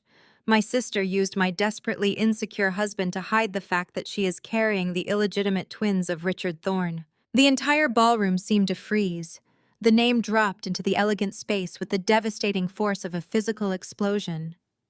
Richard Thorne was a major pillar of their elite community, a highly respected leader who helped shape the local economy. He was a man who played golf on these very greens every Sunday morning. Everyone in that room knew exactly who his powerful, well-connected wife was. The room goes dead silent as the wife of the tycoon stands up, staring directly at Mia. Eleanor Thorne did not rush. She stepped out from the white chairs with the slow, deliberate grace of a predator. The silence in the grand ballroom was so profound that the rustle of her navy suit jacket sounded like thunder. She walked toward the table, her gaze locked onto my sister. Mia trembled violently, pressing her back against her chair. She opened her mouth, a pathetic whimper escaping her lips, but Eleanor raised a manicured hand, instantly silencing her. I have spent 25 years building my empire, Eleanor stated, her voice a low, terrifying hum. I cultivated the wealth that Richard foolishly uses to entertain cheap girls like you. Did you honestly believe a non-disclosure agreement and $50,000 would keep this a secret? I own the corporate accounts he pulled that package from. I have known about you for months, Mia. I was simply waiting for the right moment to decide how I was going to handle the whole situation. Mia let out a loud, shuddering sob, burying her face in her hands. Eleanor leaned forward, resting her hands flat on the table, bringing her face inches from my weeping sister. You will surrender every penny of that $50,000 by Friday. Eleanor whispered, the sheer venom making it audible to the front row seats. My legal team will file suit for extortion and intentional infliction of emotional distress. I will bury you in so much litigation that you will never stop weeping. No reputable company in this state will ever hire you, and no landlord will rent to you. You wanted to play the high society mistress. Now you get to pay the bill. Eleanor stood up straight, adjusting her jacket. She turned her icy glare toward my parents. Linda and Thomas were practically shrinking into the floorboards. Eleanor looked them up and down with an expression of absolute unfiltered disgust. "You raised a parasite," Eleanor said coldly. "Consider your membership to this club completely revoked. My husband sits on the board of directors and I sit on his checkbook. Do not ever show your faces in my social circles again." Eleanor turned and walked toward the exit. The moment the doors closed behind her, the ballroom erupted into absolute chaos. The affluent guests who had been praising my parents just moments before were now scrambling to distance themselves from the fallout. Women snatched up their purses and hurried toward the coat check room. Men who had been shaking my father's hand were now refusing to make eye contact, aggressively steering their wives toward the exits. Linda snapped out of her paralyzed state and lurched forward. She grabbed the arm of a woman she played tennis with for a decade. "Barbara, please." Linda begged, tears of humiliation streaming down her face. "This is a huge misunderstanding. You know our family." Barbara recoiled, yanking her arm away. "I know that you paraded us in here to celebrate a fraud," Barbara snapped. "You brought us here to buy gifts for a child conceived in an affair with a married man. You are a complete disgrace. Do not ever call me again." My father tried to salvage the situation with some business owners, but they turned their backs on him, walking away without a word. Thomas stood alone in the rapidly emptying ballroom, his shoulders slumped, his face drawn. The social standing they had spent their entire adult lives cultivating had completely evaporated in a matter of minutes. They were ruined.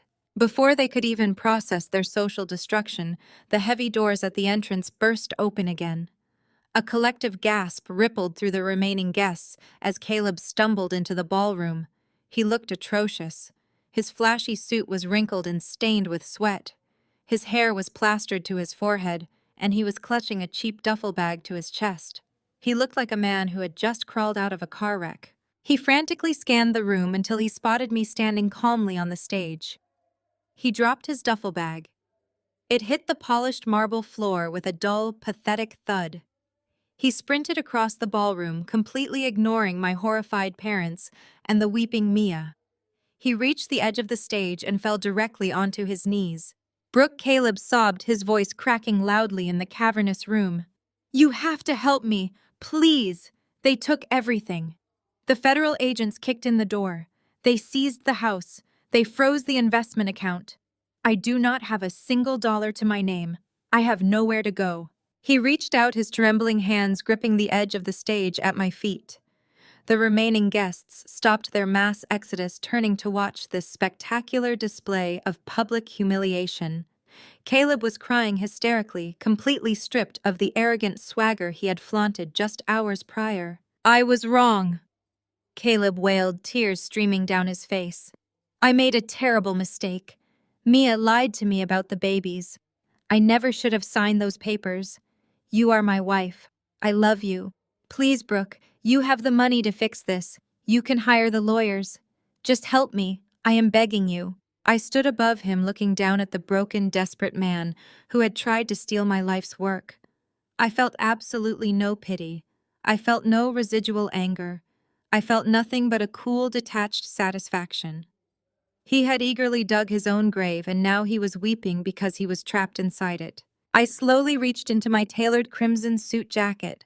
I pulled out a crisp folded paper I had brought for this exact moment and smoothly descended the carpeted steps, stopping right in front of him. Caleb looked up at me with wide, hopeful eyes, believing for a fleeting second that I was going to pull out a checkbook and save him. I unfolded the paper and held it out to him. His trembling hand reached up and took it. He looked down at the photocopy of the Internal Revenue Service audit notification I had received months ago. It proved I knew the federal government was coming for his fraudulent assets. Across the very top, I had written a single sentence in neat black ink. "You accepted the liability." Caleb stared at the paper, his mouth opening and closing as the final devastating piece of the puzzle clicked into place. He realized I had not just let him fall. I had meticulously built the ledge, handed him the blindfold, and watched him eagerly walk off the edge. "You wanted my wealth, Caleb," I said, my voice quiet, but carrying enough weight to ensure everyone nearby heard it perfectly. You wanted my house. You got exactly what you demanded. The fact that your empire was built on stolen tax money is a problem you will have to discuss with the federal government. Do not ever try to contact me again." I stepped around his kneeling form, completely unfazed by his renewed hysterical sobbing. I walked past my parents, who were standing frozen among the wreckage of their event. I walked past Mia, abandoned at the table. I pushed open the heavy mahogany doors and walked out into the bright, crisp afternoon, leaving the toxic remnants of my family to drown in their absolute ruin. The antagonists were left destitute, but their entitlement meant they would make one final desperate attempt to leech off my success now. A month passed in total silence. Caleb was officially indicted on multiple counts of federal tax evasion. With the custom-built house seized and his assets frozen by the Internal Revenue Service, he was forced to rent a room in a cheap rundown motel on the outskirts of the city. He spent his days sitting on a stained mattress, surrounded by peeling wallpaper, fielding calls from a public defender who kept telling him he was looking at serious federal prison time. His grandiose dreams were reduced to cheap takeout and the constant fear of a federal sentencing hearing. Mia was faring no better. Eleanor Thorne proved to be a woman of her word. Her expensive legal team descended on my sister with the terrifying force of a hurricane. They filed massive civil suits for extortion and intentional infliction of emotional distress, freezing whatever meager funds Mia had left. The stress of the lawsuits and the public humiliation shattered her carefully constructed facade, and for the first time in her entire life, my parents did not rush in to save her. When the lawsuits hit, Linda and Thomas immediately cut Mia off, terrified that the Thorne family would direct their immense wealth and legal power toward them if they dared to help her.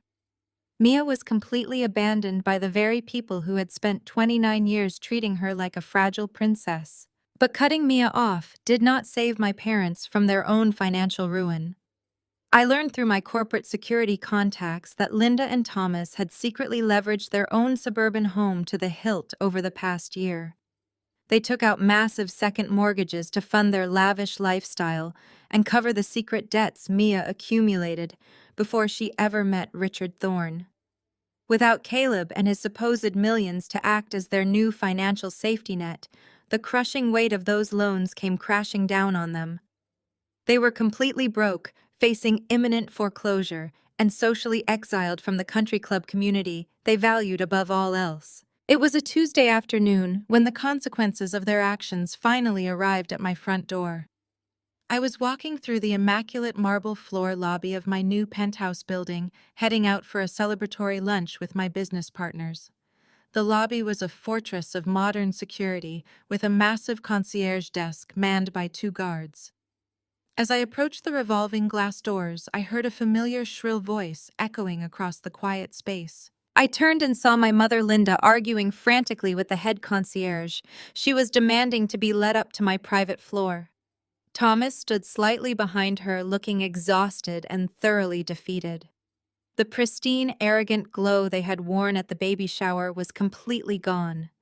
Linda wore a rumpled dress, her hair lacked its usual salon blowout, and the dark circles under her eyes were visible from 20 feet away. They looked like 2 drowning people, desperately searching for a life raft. I walked slowly toward the concierge desk, my heels clicking softly against the marble. The security guard saw me approaching and immediately stood up, looking apologetic. "Miss Anderson," the guard said politely, "these people claim they are your parents. They do not have an appointment, and I told them they cannot bypass the security elevators without your direct authorization." I stopped a few feet away from my parents, crossing my arms over my tailored blouse. "It is fine," I told the guard, keeping my voice perfectly calm. "I will handle this." Linda let out a dramatic, breathless sigh of relief. She lunged forward, attempting to wrap her arms around me in a tight hug. I took a deliberate step backward, keeping a clear physical distance between us.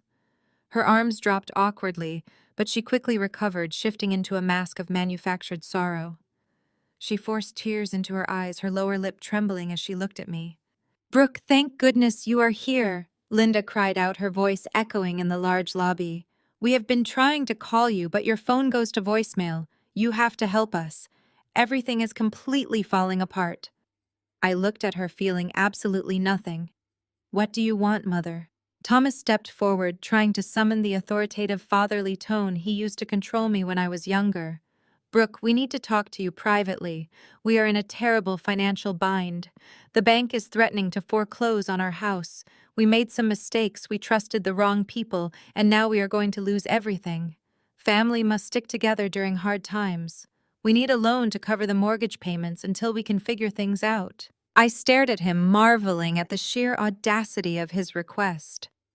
A month ago, he stood in a dining room and proudly hugged the sister who had just blown up my marriage. He watched my mother tell me to step aside so they could steal my house. They had paraded me around a country club as a jealous outcast celebrating the theft of my wealth. And now, standing in the lobby of the home I built without them, they were trying to gaslight me into believing we were a family that stuck together. "You want a loan?" I asked, letting the words hang in the air. "It is just temporary," Linda pleaded, stepping closer, her tears flowing freely now. "We leveraged our house to pay for some of Mia and her debts before we knew what she had done. We cut her off, Brooke. We know we were wrong. You are our daughter, our oldest child. You are so successful and so capable. We know you will not just stand by and watch your own parents end up on the street." She reached out, trying to grab my hand, desperate to establish the emotional control she had wielded over me for my entire life. She truly believed that if she cried hard enough, if she played the victim convincingly enough, I would simply fold. She thought I was still the desperate daughter who would blindly open her checkbook to buy the love she constantly withheld. I looked down at her trembling hand completely extended toward me in the lobby. I did not reach out to take it. I did not feel a single shred of obligation. Instead, I felt a profound sense of liberation. The final chain linking me to their toxic world was right in front of me, and Brooke prepares to deliver her final, unbreakable boundary. I looked at her trembling hand completely extended toward me in the lobby. I did not reach out to take it. I simply stared at it until she slowly, awkwardly pulled it back, her fingers curling inward as if she had touched a hot stove.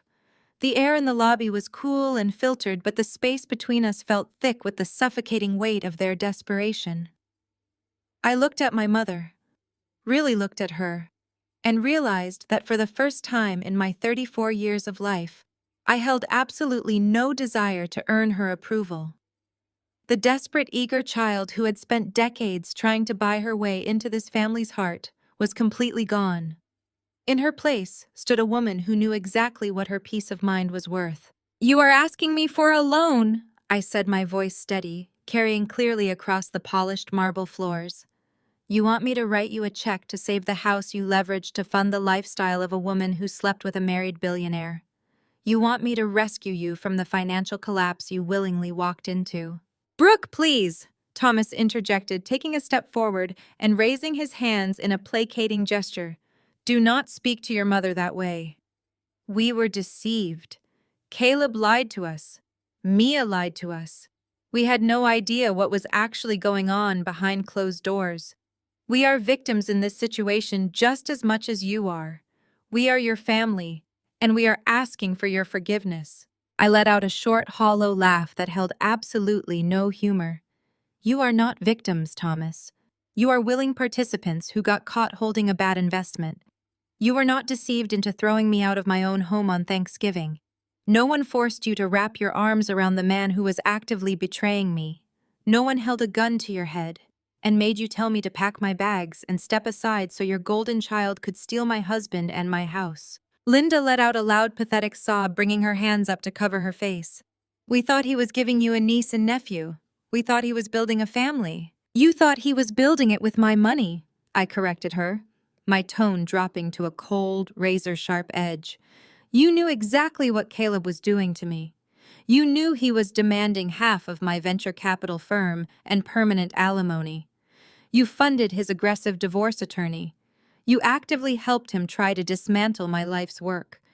You paraded around that country club showing off to your wealthy friends, bragging about how Caleb had conquered me.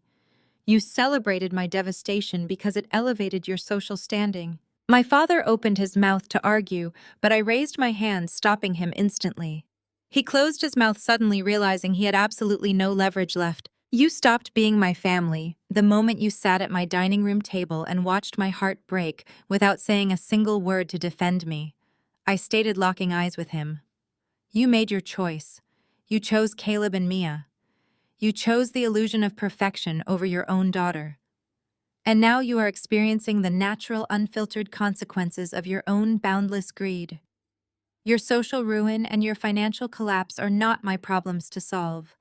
They are the bill coming due for a lifetime of toxic behavior. Linda dropped her hands, her face blotchy and wet with tears.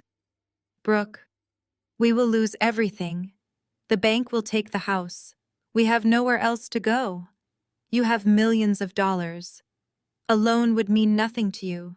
You cannot just turn your back on your own flesh and blood when they are standing in front of you begging for help.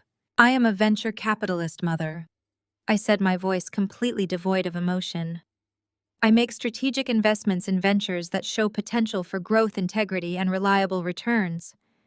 You possess none of those qualities. You are a completely bankrupt enterprise emotionally and financially. I will not give you a single cent. Not a dollar for your mortgage, not a dime for your legal fees, and certainly nothing to ease your guilty conscience. The absolute finality in my voice struck them like a physical blow. Thomas sagged his shoulders, dropping as the reality of their situation finally crushed the last remaining ounces of his pride. Linda stared at me, her eyes wide with a mixture of terror and lingering disbelief. She could not comprehend that the daughter she had controlled and manipulated for decades was now entirely out of her reach. I turned away from them, ending the conversation with a simple pivot of my heels. I walked over to the concierge desk where the two security guards had been standing in silent, uncomfortable attention. I looked directly at the senior guard. These two individuals are no longer welcome on this property under any circumstances, I instructed, my voice clear and authoritative. If they ever attempt to enter this lobby again, do not call me. Call the police and have them arrested for trespassing. They are permanently banned from the premises. The guard nodded briskly, standing up straighter. Understood completely, Miss Anderson. We will escort them out immediately. I did not look back. I walked past the concierge desk and stepped into the private keycard access elevator. The glass doors slid shut, sealing out the sounds of my mother's renewed hysterical weeping and my father's defeated silence. As the elevator began its rapid ascent to the penthouse, I felt a profound, incredible lightness wash over my entire body. The heavy, suffocating chain that had dragged behind me for my entire life was finally permanently severed.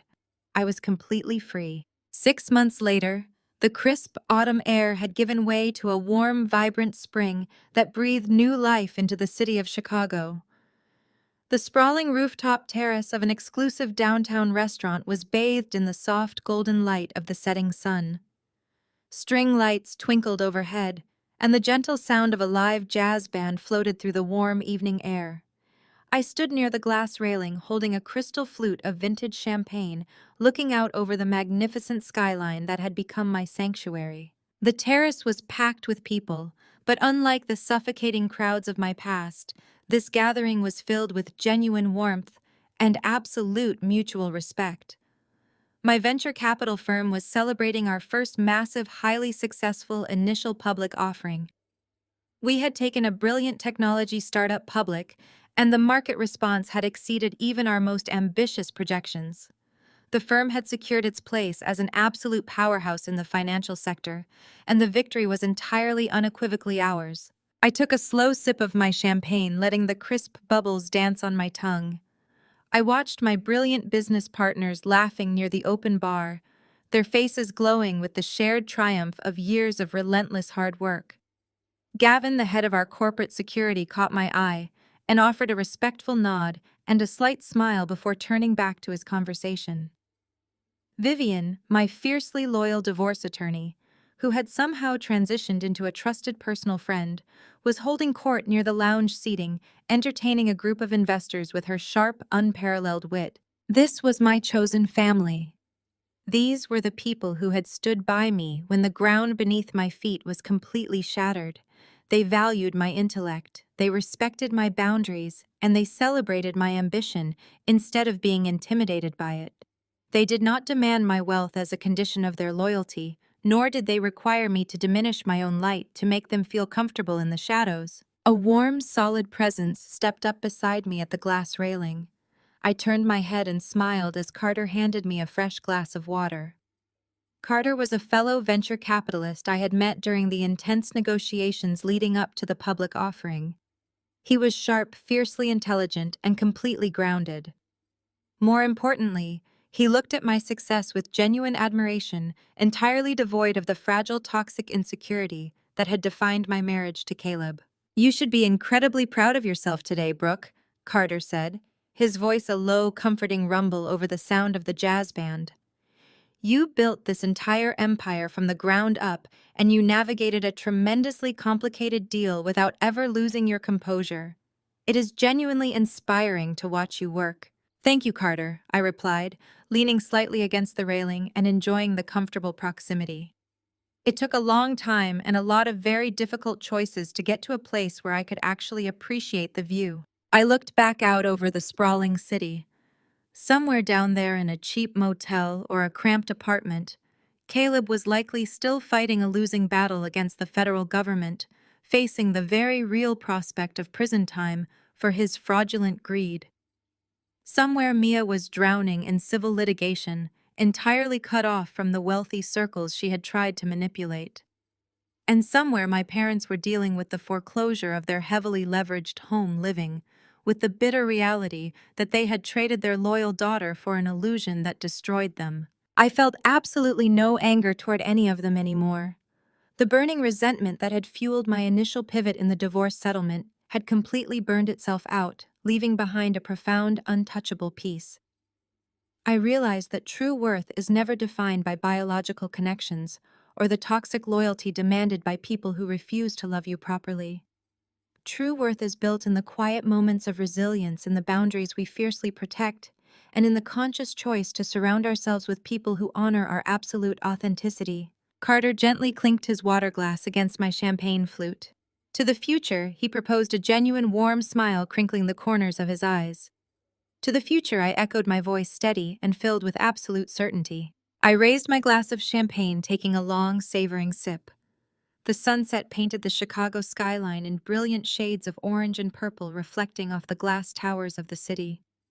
I stood there surrounded by loyalty, respect, and unconditional support, entirely at peace.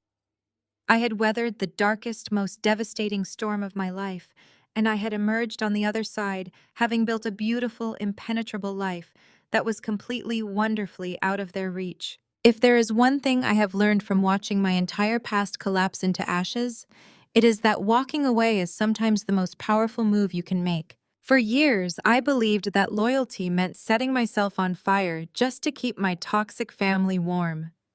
I thought that if I provided enough, succeeded enough, and sacrificed enough, I would finally earn the love and respect I so desperately craved. But I had to learn a very hard lesson. Unconditional love does not come with an invoice. People who view you merely as a financial resource will never see your humanity, and no amount of money or accommodation will ever change a heart that is built entirely on greed. When Caleb, Mia, and my parents tried to dismantle my life, they assumed my silence was a sign of emotional weakness. They did not realize that true strength is not always loud or explosive. Sometimes strength is having the quiet discipline to step back, set an unbreakable boundary, and let toxic people face the absolute consequences of their own actions. You do not owe your success to those who actively undermined your journey, and you certainly do not owe your presence to a family that only values your utility. Today, my life is filled with people who celebrate my ambition rather than feeling threatened by it.